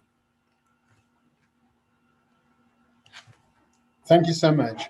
Another participant says, I'm a startup business and I tried to apply for DBN loan following through banking institutions, but they told me I have to open accounts and run it for 6 months, provide collateral, and there is no business on ground and no money to start up the business due to financial constraint. I need a solution to this, if there is any alternative. Mr. Lanre, is there any alternative? Like I said earlier, I mean, DBN is open to funding MSMEs irrespective of the age of their businesses, whether these are fresh or these are startups or established institutions. But obviously, we are not unaware of the risk that exists in the financial system and in the economy as a whole. So I think that. And then DBN has, a plethora of, channels through which it can be reached. I mean, we have a relationship with microfinance banks, we have relationship with commercial banks, we have relationship with mortgage banks. So I'll advise that you basically engage with your partner institutions and, work to ensure that their criteria are met, because ultimately they bear the credit risk in the transaction. So you need to meet their request for your transaction to be funded by DBN. Thank you so much, Mr. Lanre Ogini. And that's been a wonderful experience speaking with you. Thank you so much. Thank you. Every small business owner deserves to enjoy the ease of doing business. No monthly charges, no account maintenance fees, easy access to loans, no limits or number of withdrawals, plus free business advisory. Well, You get all of these and more from a Fidelity small business account, tailor-made to provide you with the kind of seamless banking services you'll need to grow your business. Visit www.fidelitybank.ng today to open a Fidelity small business account. We are Fidelity. We keep our word. Thank you so much, ladies and gentlemen. We have one other case study, somebody that's seen it all, a business that gone through the startup, the sustainability, and now we going into another generation, and that's Michelle Laboratories. And they've gone through the whole cycle, and now the business is in the hands of the son, talking about family business. And to speak to us on this transformation and their journey, the success journey so far, is a director at Michelle Laboratories Limited. Is Mr. Chiedozie Atwebu. Permit me, ladies and gentlemen, to briefly introduce Chiedozie. He's a director at Michelle Laboratories, an ingenious pharmaceutical manufacturing company based in Enugu. He joined the company in 2019 to help drive his strategic mission. He's also a director in MENA for people with special needs, a non-profit organization that offers for free, wide-ranging programs for persons with disabilities through improved personal development, education, vocational skill, economic empowerment, social inclusion, free medical services, support, and human rights for people with disabilities. Ladies and gentlemen, join me to gladly welcome Chiedozie Atwebu.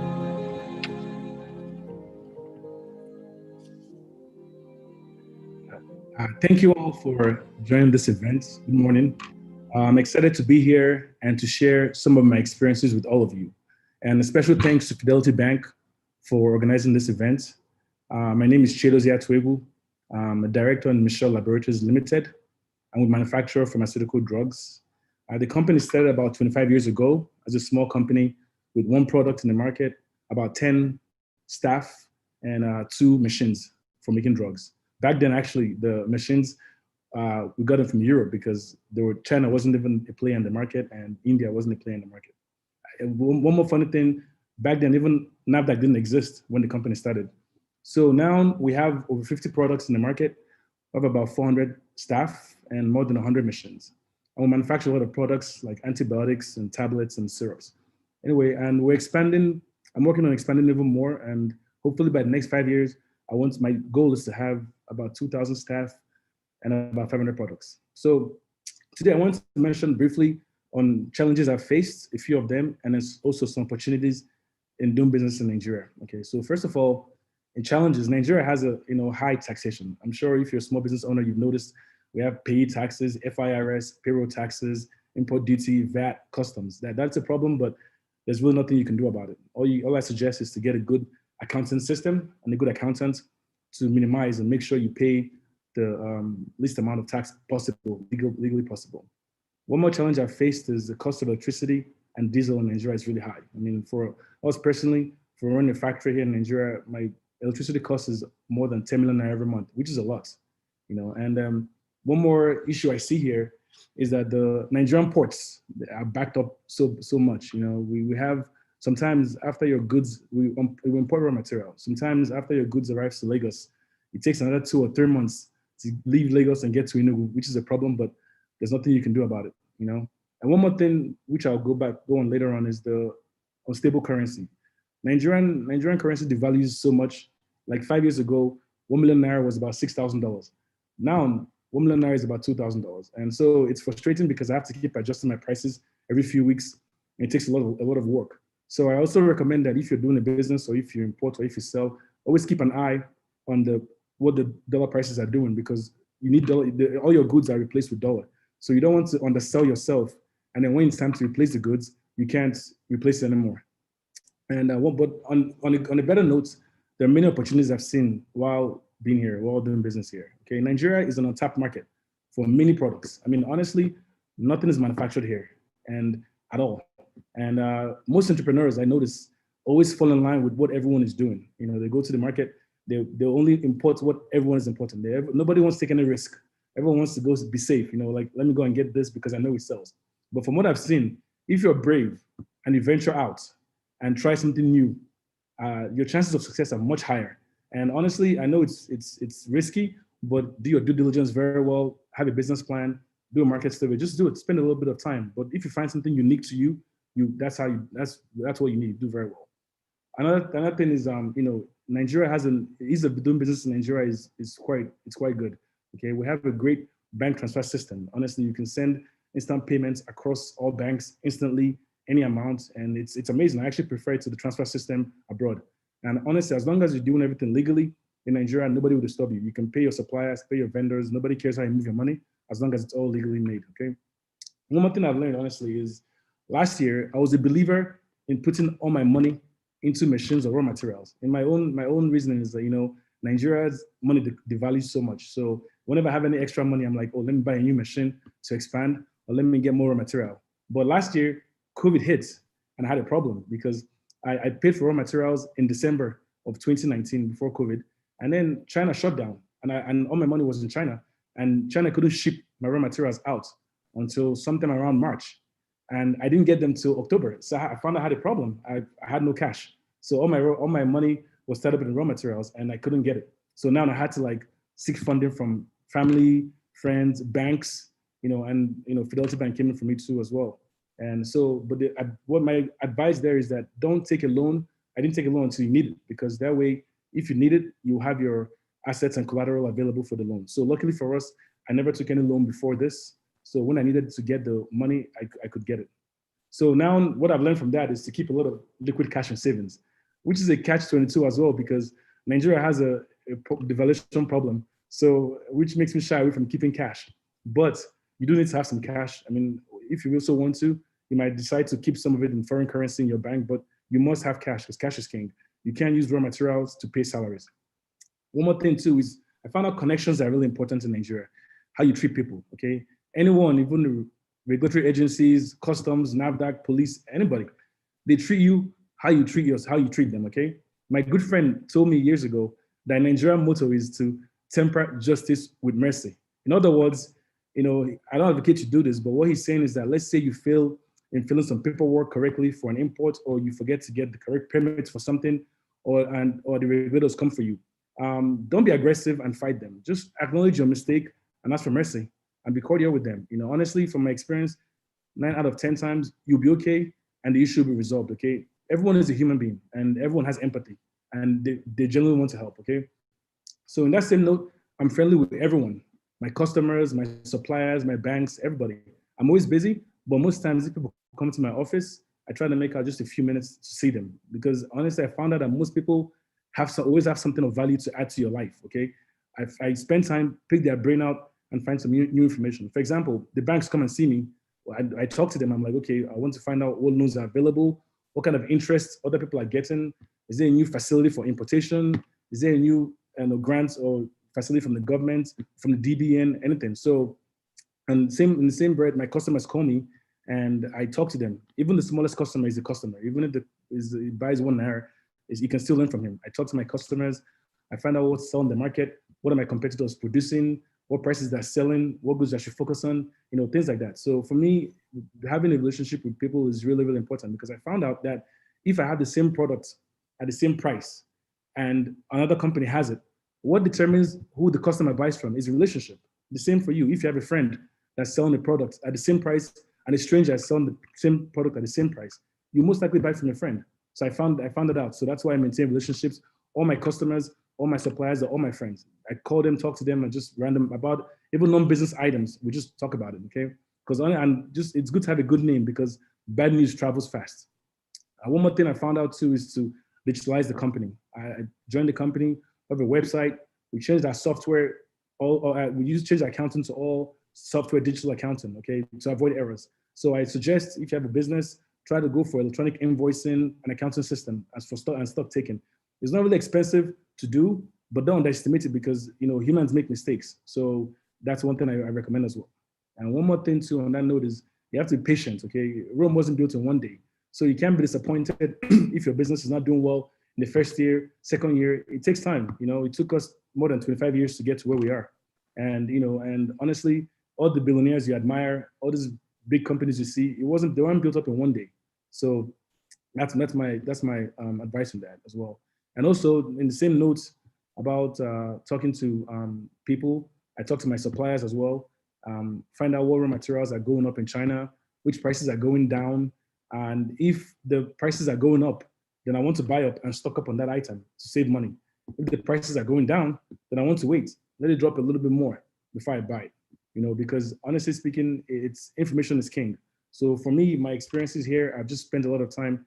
I spend actually a lot of time talking to people, and there's no other way to get information except to talk to people. And once people trust you, you find out they'll give you more information. So just honestly speaking, just to summarize as well, Nigeria has challenges, but also plenty of opportunities, okay?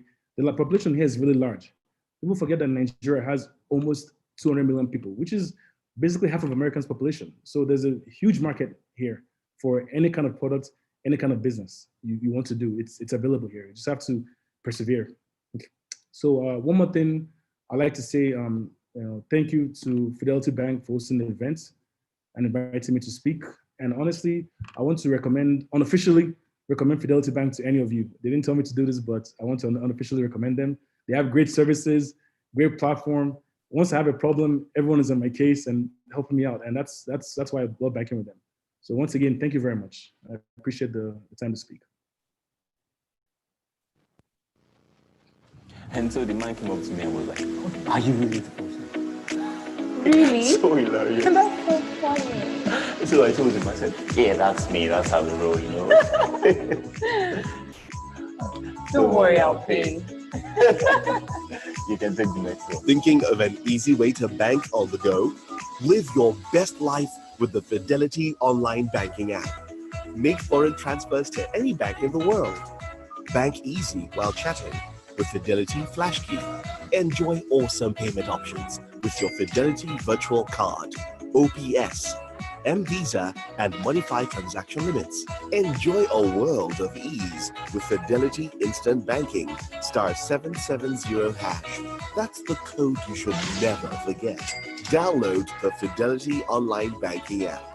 Banking that suits your lifestyle. We are Fidelity. We keep our word. Wow. Chedoze, you really wowed us. You did it for us.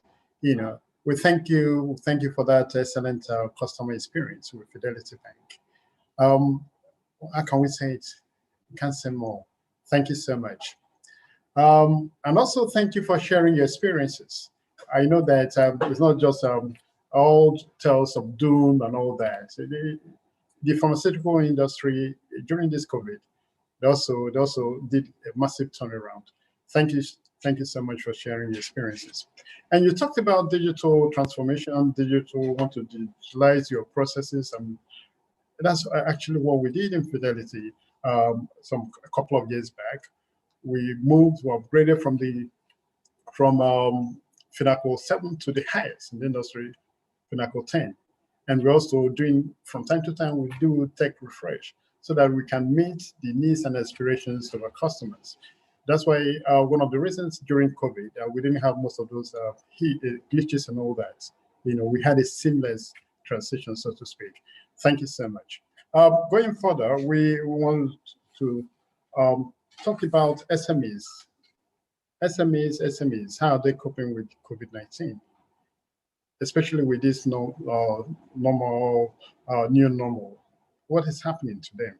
Are they going to continue to stay with that, with the old ways of doing things? Are they going to transform? Are they going to do things a bit smarter, a lot smarter and easy now?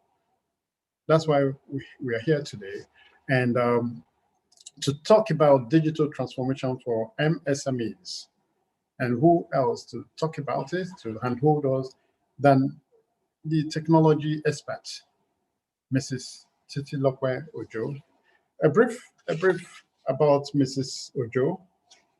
She's a certified business coach with over 17 years experience in entrepreneurship development, business consulting, international agriculture and rural development, youth empowerment, training and capacity building project management, information technology. That's massive.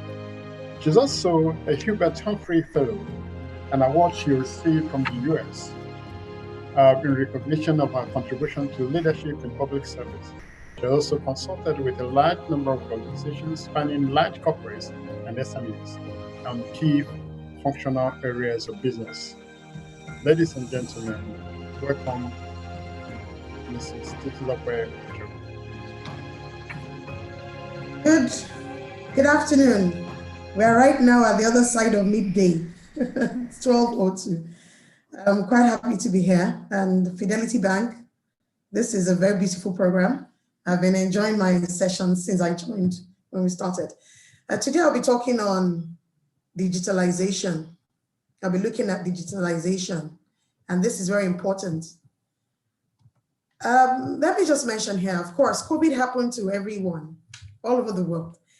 And one of the lessons I took from there was one, that the world is a global village and we're all connected. We're all connected. That's one big lesson. Secondly, businesses that were digitally ready, businesses that had moved from doing manual things manually, from brick and mortar, and had digital footprints online, that had digital assets, and people could reach them easily, were able to wade through the challenges that came from COVID. And of course, several businesses that were even just in their little shops here and there that could upgrade very fast to the digital platforms were able to benefit, at least to a good extent. So COVID actually proved that point to us, that no matter how small you are, you can actually invest in your digital assets as a business. Because really in a global economy, it is only when you're on a digital platform that people can access you. You can't sit down in your small store in Enugu there and sit down there and people will know you exist. I'm going to give you let me just quickly give you this definition. I'm going to give you a case. Of course, when we talk about digital transformation, we're talking about adoption of digital tech to transform your services or businesses, all right? I'm talking about moving from manual to digital. Even if not all your processes, there are some critical processes that you need to move from manual to digital. Take note of that. Now, I mentioned that I'll give you a very good example. So, a day, that was 3 years ago, I needed to move from my house to I live in Abuja. I was from one location to the other. And I needed a furniture maker to make a wardrobe for me for one of the rooms that will be in the new place. I went online on a very popular website, and I just checked for furniture makers in my area. And lo and behold, 2 furniture makers showed up, or 3, and I was able to contact them. I eventually got working with one of them. And this guy, from just that contact alone, has done several businesses. Now, the interesting thing is this guy's workshop, I don't know, I never met him before, but I was able to find him online. His business was situated behind the market. Now that market I pass, every time I go home, I drive by that market. And it's not visible there's any shop or any furniture maker in that place. But somehow, just checking him online, searching for a business that could help me make a wardrobe, I found him. And from there alone, he was able to make much more and got recommendations to other people. So as a small business, let's now get back to you. How many, there's different things I'm going to talk about in terms of digitalization, all right? So how many of you have online presence? Let's start from there. Because you know what?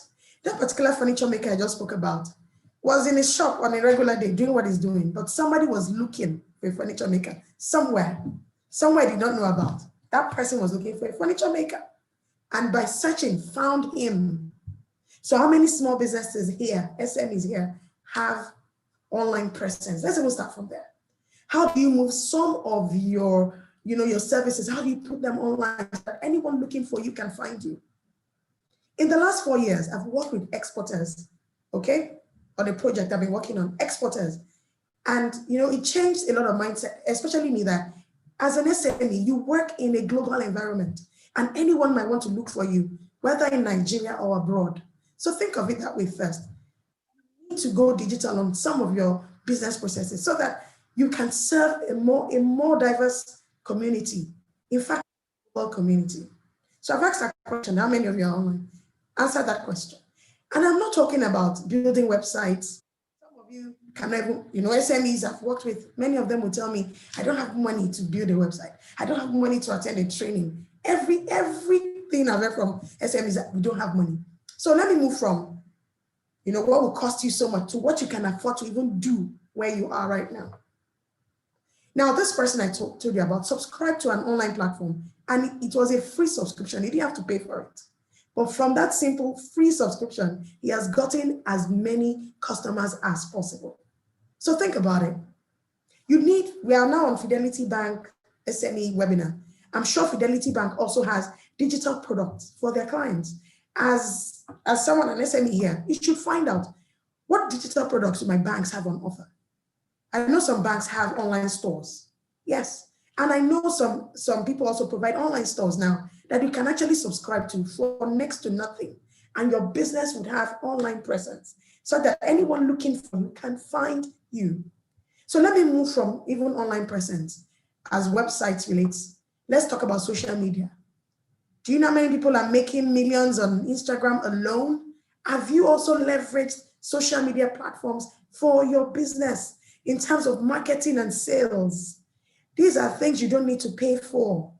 They come next to nothing, and you can make the money you're looking for. Trust me, you may say you don't have money to afford some of this digital infrastructure, but then you need to invest time and effort. There must be a balance somewhere.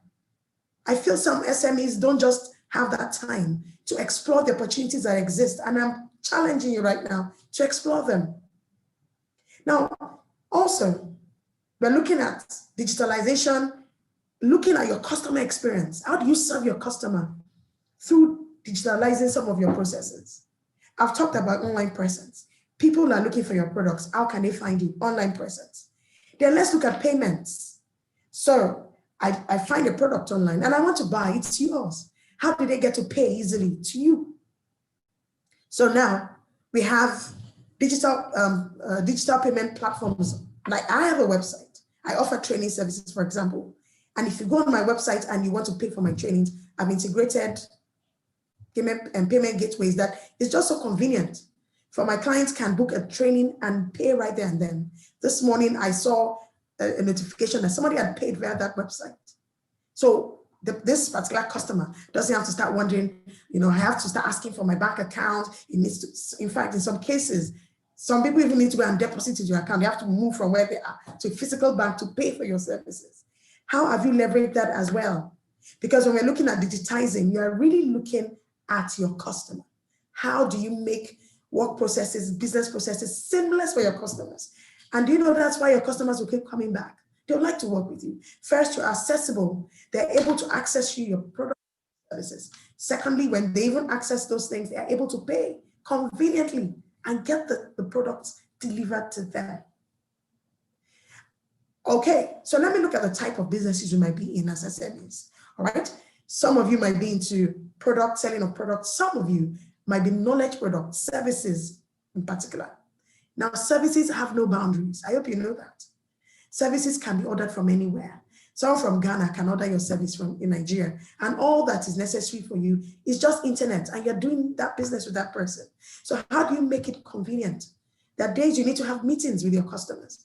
There are days, yeah, of course, if you're here and you're not versatile or you're not conversant with online meeting apps like this, then you have work to do. You have work to do. Once in a while, you need to meet with your customer. And how do you also get feedback from customers? What about surveys? You have tools you can use for surveys. You have all of that. You want your customer to feel a particular form. How did you enjoy our services? When last you used it? These are digital things. These are digital tools you can start making use of. Now, in the first session, I think the first speaker talked about even record keeping.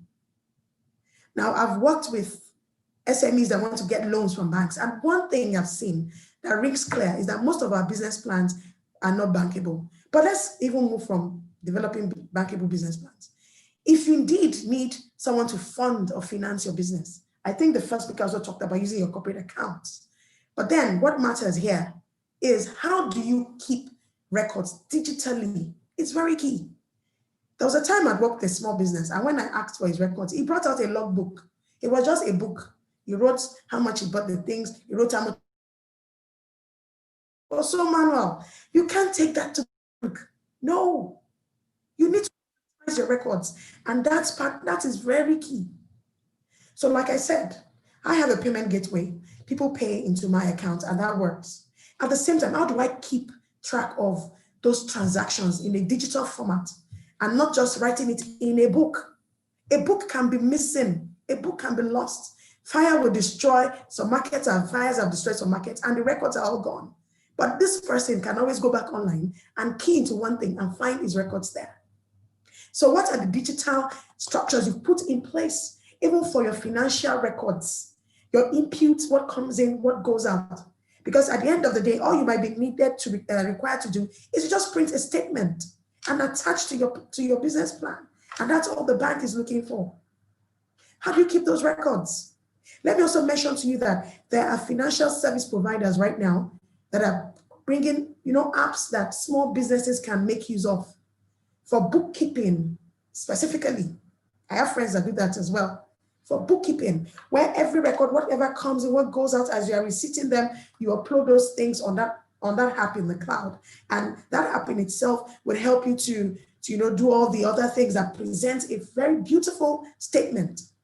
And I tell you, those statements tell you a story. It helps you to make business decisions. When you look at your records, you see the inflows for that month. You see the outflows for that month. You see where your deficits are. You know whether you made a profit or a loss. It helps to your business decisions. It helps you to make very sound business decisions. And these things you are unable to see if you are writing those things in a book.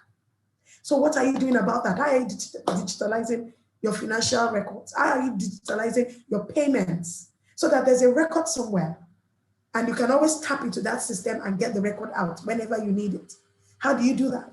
So those are the areas I'm looking at even with you this particular day. Don't forget that COVID taught us a very big lesson, a very, very big lesson. And when you're talking about digitalization, you're looking at marketing your products, you're talking about sales, what are your sales outlets, how do people get in touch or in contact with your product or services and are able to pay for them. Seamlessly, and I mean seamlessly, very key, very key. How are you making use of social media, Instagram, Facebook? How are you making use of it for your business? How are you keeping your records? I'm coming back to it. And again, let me also tell you, when you in this space for a while, don't ever think, because the first thing you think about is it's expensive to go digital. It is not. I can assure you that, some people, even banks right now have keyed into this, creating a platform where all you need to do is to just plug in and be able to get those things done. Someone somewhere, a system somewhere has made these things available. At the back end, they're working, but they're giving you a front end where you can plug into. It's one or two things. It's either you do research about existing platforms that you can begin to use for your financials, for your payments, for your selling, your marketing, and for your sales. You need to do that. It's either you do that or you're out of this race, trust me. Because you need to be found. You need to be found. You need to be in a place where people can find you. You need to be talking about your product. You need to tell stories about what you do. And let people interact with you and have interactions and commend you. Let me tell you, for business retention, for customer retention, it's about the customer service experience.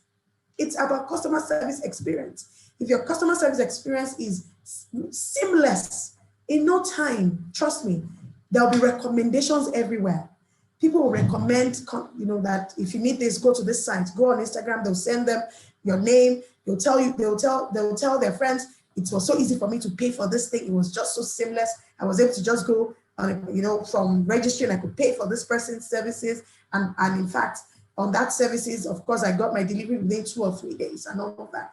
It is very, very key. COVID, let me just close by saying that COVID has given us every reason and given every small business the reason to go digital. First, you need to have your records in the cloud.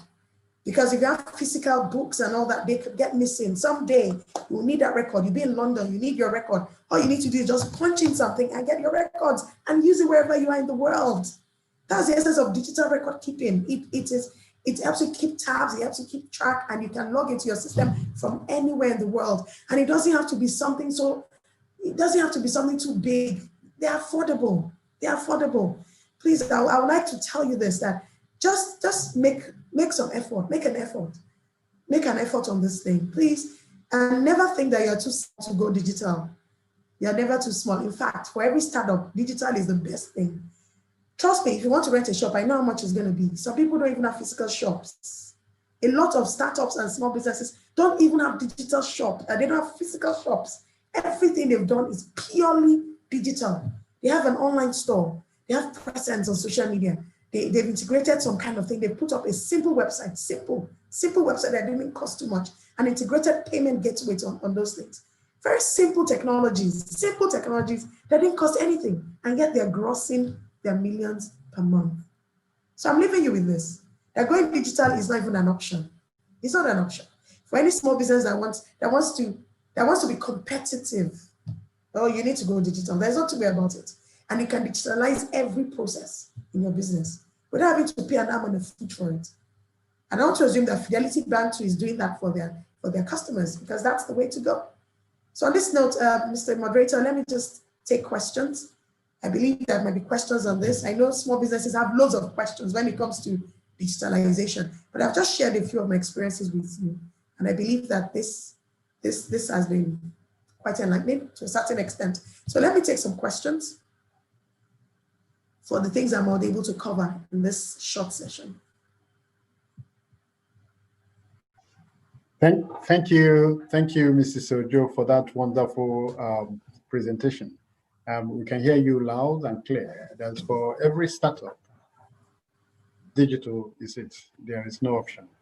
Ladies and gentlemen, we are here. We are happy to take your questions, and she's out there that she can, do justice to all of them. Please use our chat box, and we'll be happy to have all the questions.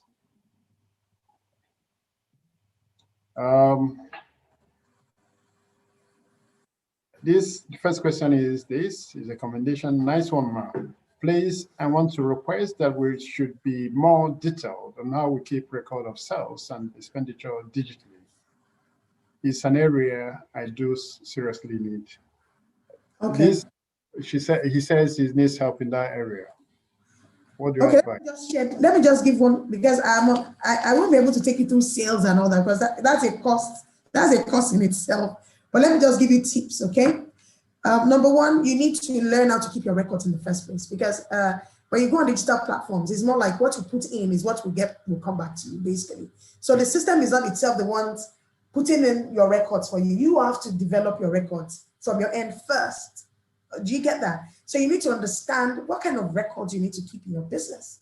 And once you can capture that, then you can translate that on a platform that you can use. So for example, let me give you two things. I don't know how many of you have even as simple as Microsoft Excel, okay? Because that's an application that is accessible to a lot of us. As simple as Excel. Organizing your Excel sheet to capture your input, your incomes, your expenditure, and any other thing that you need to capture in the business. As simple as using an Excel sheet, for all you know, and using that every month, such that when you need to have that record, it's easy for you to just print them out and attach for whoever needs it. Then of course, as you keep those records as well, you can save some of those files in if you have an email, for example, Gmail, you have cloud space. You can keep some of those things in the cloud. Try and explore that. That's one part. Another part would be if you subscribe to, some of this bookkeeping apps. We have bookkeeping providers online. I even have people that do that too. What they need you to do is to give them your reports, those records every month or every week, and they punch that into that, that your online, the online app for you. So that means you're subscribed to the service, and they'll develop something really cool. And then as you're receiving payments, you're paying out, you're buying, you're selling, all those records, you give it to such an organization that you are subscribed to, and they collate that for you also in that cloud account. Of course, you have access to your cloud account. So anywhere you are in the world, you can always access it. And of course, you can also do that yourself. So if you subscribe to such online bookkeeping applications, for example, you can even use that directly. If you don't want to use Excel or use receipts, there are electronic receipts too. You can subscribe to a system that enables you to generate electronic receipts, where you can punch in your details, you punch in the details of the person, you generate receipts. You are putting money, you're going to the market, you need to buy inputs and all that. You're putting all that into that app. And you have that online and it just works perfectly. So it becomes your bookkeeping app. It doesn't have to be physical where you're writing. Yes, you have your receipts, yes, but you're translating, that physical document, those receipts and all of that into something digital that you can reference in the near future or even now, or you can keep using to generate receipts, generate reports on a continuous basis, okay? So I've given you several ways that you can digitalize your records, isn't it? But it starts from knowing what to even capture in the first place, okay? You need to understand what record keeping is about so that you can keep proper records. And then you cannot translate that to a digital system, all right? I hope that has helped. Okay, thank you, ma'am. Thank you, ma'am. Thank you for that wonderful experience. And we are running up very fast. And we know one significant thing you said is about digital, and we also need, everybody has a smartphone, so you can use on the go.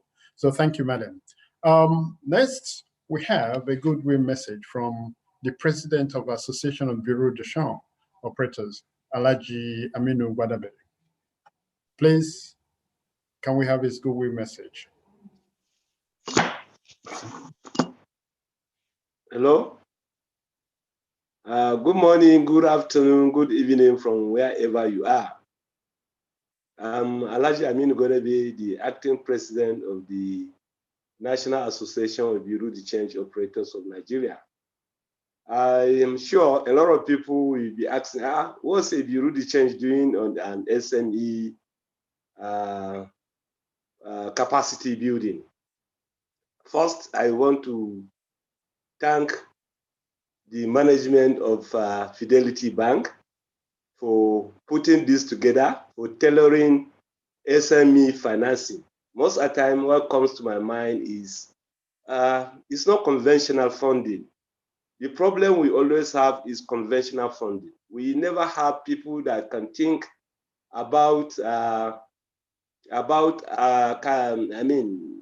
joint venture capital. Association of Bureau de Change Operators of Nigeria is a self-regulatory organization with over 5,000 members licensed by the Central Bank of Nigeria. And what strikes us most about this webinar is about exchange rate stability, the nexus. You cannot have exchange rate stability without a structured SME. All over the world, the Chinese are waxing stronger because they have a structured SME. America too, if you look at it, all is about structured SME. So I want to congratulate the Fidelity Bank for thinking outside the box to even have a DEX, SME DEX. We are 5,000 members and we're interested in this webinar because it will help the CBN vision of their mandate for exchange rate stability. So it's gamen. There is no any other time to have this kind of discussion than now. Part of the nation problem generally is availability of foreign exchange and volatility of exchange rate. So if we can build a critical mass of SME, a lot of Nigerians, a lot of businesses, we sleep with their two eyes closed because this is a country that is import dependent and we rely heavily on currencies of import. The currency of import is the dollar, and we don't even have the dollar. So we're not the manufacturer of dollars. So we need to earn dollar. And I believe the SME are the critical mass that will generate this dollar that we're talking about. I can see a lot of product by the Fidelity Bank in terms of even attracting diaspora remittance. All along, we rely on partners, foreign partners, foreign partners, foreign partners to come in and build our economy. no any foreign partner will come in and build our economy. And if we look at even the funding gap from the the funding structure from the IMF statistics shows that most of these funds are short-term funds, 3 months, 6 months, and this is not good for the SME. And most of this loan is concentrated in the hands of few, more than 5–10%, if you look at the statistics. So I think Fidelity Bank is doing a very, very big role. And part of the critical role of the Bureau de Change is exchange rate stability. We have done it from 2006, when the CBN have issues of how do they control volatility of exchange rate. They opened the window for the BDCs, and to God be the glory, since 2006, the BDC have been playing that active role to ensure that there is exchange rate stability. In fact, our partnership with the central bank have defeated most people that speculate dollar will be $700. Last year, we are predicting our exchange rate to be $700 to a naira. Yes, what we're saying, exchange, the value of the naira may not necessarily reflect the strength of our economy. But however, is Ghana, because this is the only place you can find Nigeria. There are a lot of measures that the Central Bank of Nigeria have tried before, from structural adjustment program, from whole Dutch auction system to retail Dutch auction system. Now the vision of the Central Bank is how do they reduce multiplicity of exchange rate. And the BDCs happen to be the most potent instrument for controlling that multiplicity of exchange rate. So it's a good one. And we also thank the management of Fidelity Bank. Let me just share an example. The Bureau de Change is doing almost 1.4 trillion naira per annum of transaction. That is over 14% of our total budget. And I'm happy to announce that Fidelity Bank is controlling over 60% of the entire BDC transaction in this country. So I congratulate them. This is all to show their innovativeness, their readiness in businesses. So, and we are willing to partner. I can see a lot of discussion on digitalization. Yes, digitalization is very important, is key, and the BDC are willing to queue into digitalization. Part of the effort of the association to project the BDC is digitalization. Right now, we have an app that our members from the comfort of their office, because as other financial institutions were regulated by the central bank, we need to submit returns online real time. Our members now, over 4,000 on that platform. They can send their utilization returns to Central Bank of Nigeria. So this is one of the transformation we have introduced into the industry. We are working with partners like NIBS because of KYC, because of CDD, whereby our members can link into that platform and ensure they know the customers they are dealing with. We are also talking with Data Pro on how we can be checking sanction lists, PEC, because we are other financial institutions. So this is what we are doing to ensure that we are globally competitive. So let me not take much of time of what the BDC are doing, because the subject matter is SME capacity. And I will share my experiences as an entrepreneur, and also in line with the Central Bank of Nigeria and the federal government policy of diversification. A lot of our members, I myself, am diversifying. I'm into standardization of abattoirs. When you go around through abattoirs,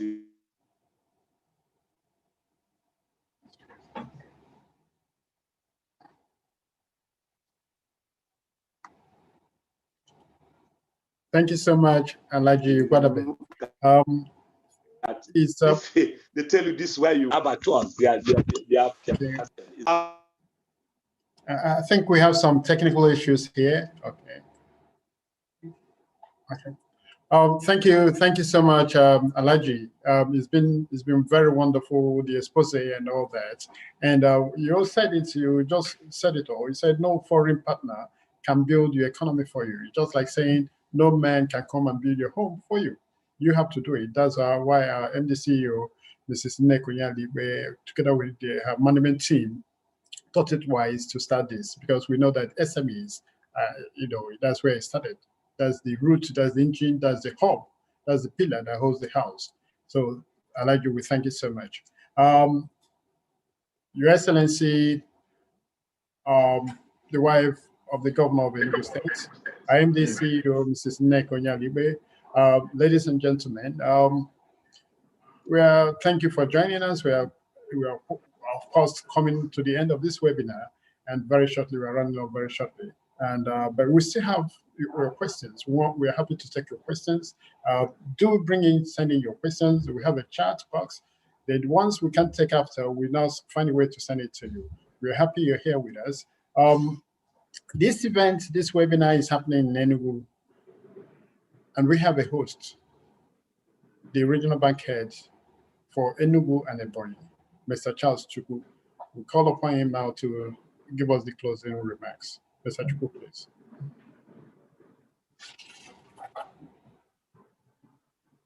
Wow.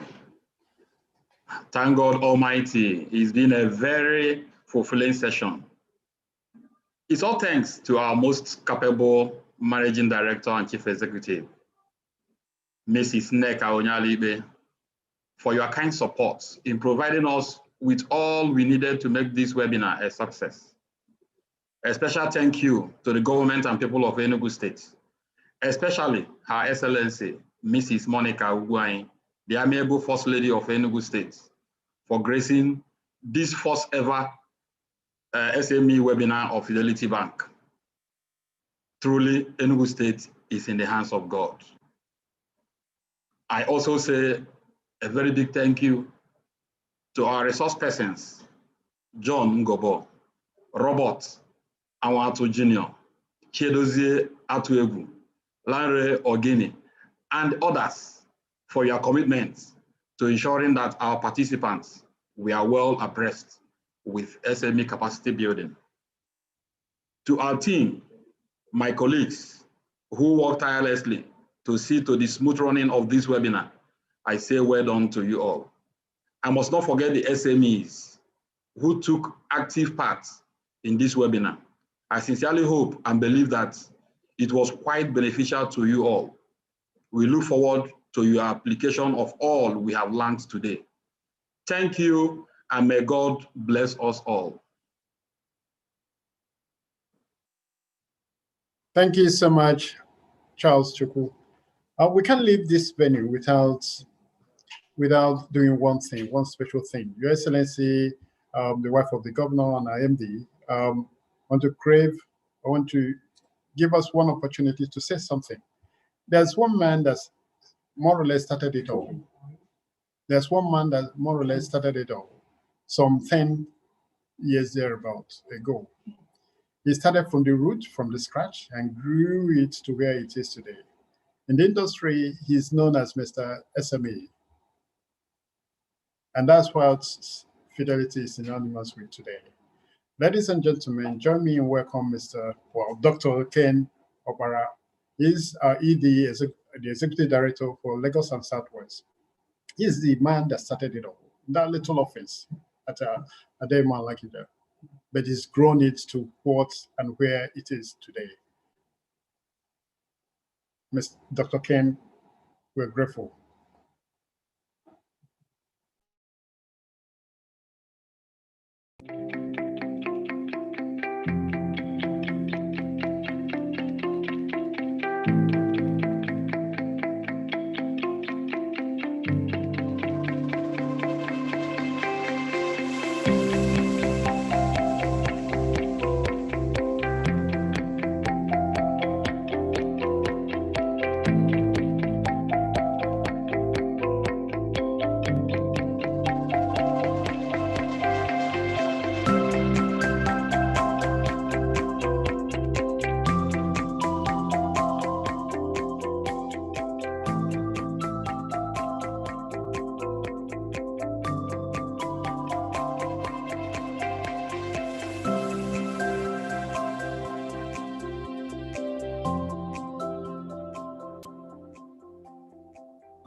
Good afternoon, ladies and gentlemen, and our esteemed guests.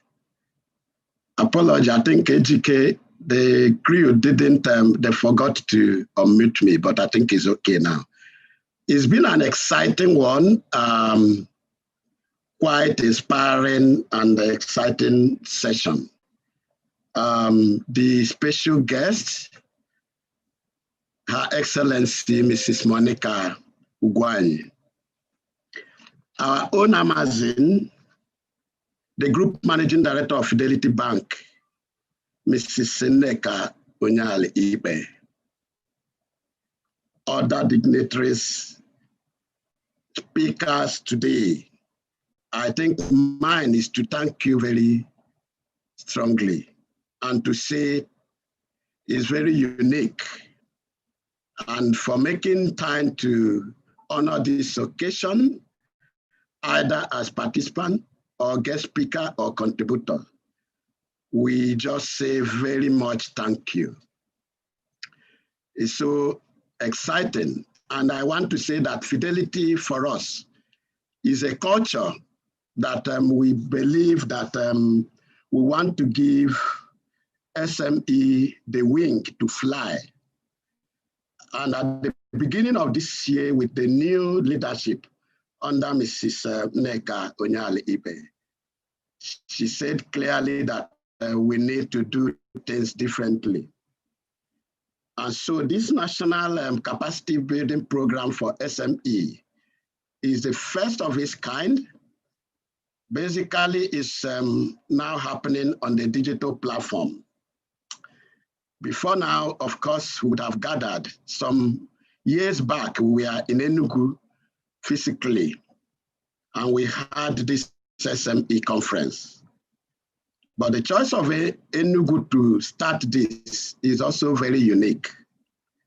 Enugu is the only state that have SME center, basically to underscore the importance they attach to SME. And we think that it is something that is very commendable, as essentially. So at Fidelity Bank, we basically do three things on SME, basically. And those three things are standing on a tripod, giving SME access to knowledge. That's essentially what is happening today. Building capacity, because it's what you know that you can be armed and then you'll be able to execute. And that's the value. The second point is providing them access to the market. And providing them access to the market is via making it possible for them to connect to the larger community. And today, the people that are available can exchange discussions, conversation, contacts, and that will be an opportunity. And let me tell you why this access to the market is very important. It was from this program that we did in Aba some time back that somebody that was just involved in tailoring got a major contract to supply products and clothing materials to Corona. And today is already flying in millions. So that's how important it is. And that tells you clearly that that's it. The other point is access to digital platform. At Fidelity, we believe that the best way to provide these services is to enable you with a platform that you can use. And that is why the webinar today is happening. Even though it's happening at Enugu, everybody is tuned from Lagos, from all parts of the country and all parts of the world by extension. And that's why you can have this. And we have very many platforms that can help you, USSD, the Fidelity apps that you can do, your activities without necessarily having to come to the physical. So that's very important. The last point, of course, that we provide, is access to finance. People think that finance is the first thing, but that's, very, very is important to state that that's not really. When you get knowledge, you have the necessary, capacity that you have built. You can now be able to look for that fund, and of course that's available. So we provide that access to funding at a very affordable cost. We also look for, other partners. Today, you saw that Development Bank of Nigeria came talking to you. That's part of our partner we do.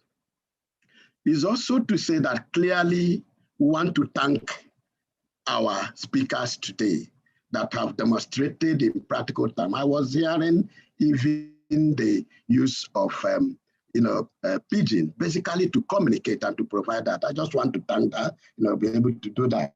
And then of course, we had the speaker talking, that's Mr. Kuro, talking about the financial management. He simplified it. And then of course, that was very, very useful. Thank you for providing that. And of course, the case studies that we also had, Sir Robert, I want to thank you because the experience you shared was very, very important.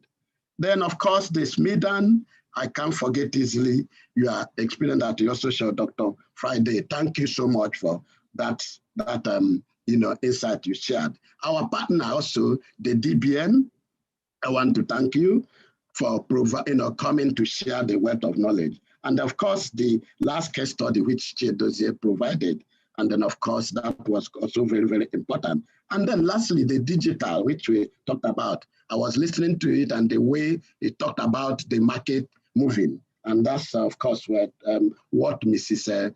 Titilayo has also demonstrated. These are people, the point is that if you really want to see far, you need to stand on the shoulder of people who are very, tall. And that's essentially what we've done today, connecting you to these people so that obviously you'll be able to do that.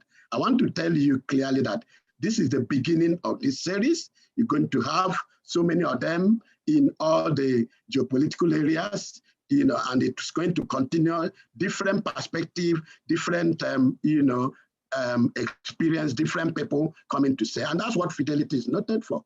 Because if you know that we have a radio program on SME that be able to share experience of people that have gone through this and have gone a learning curve, you will begin to appreciate that that's what we know, be able to do that. We believe that giving you the wing to fly, you definitely will be able to, fly well. So essentially watch out for the other series. They are going to be there and available. I just want to say thank you so much. And our group managing director, thank you for this concept because it's something that is so they have approved that it happens very early. And Richard and team, of course, Richard, this is an area that you have continued to build because using the platform that you know how to do well. Thank you for, so doing. So finally, I just want to say thank you all. Because if you didn't come for this program, then of course, all the efforts would have been in vain. For coming, for listening, for participating is so unique. Thank you and God bless you all. Thank you, Dr. Opara. And we've now come to the end of this webinar. Thank you so much, ladies and gentlemen, and God bless you all.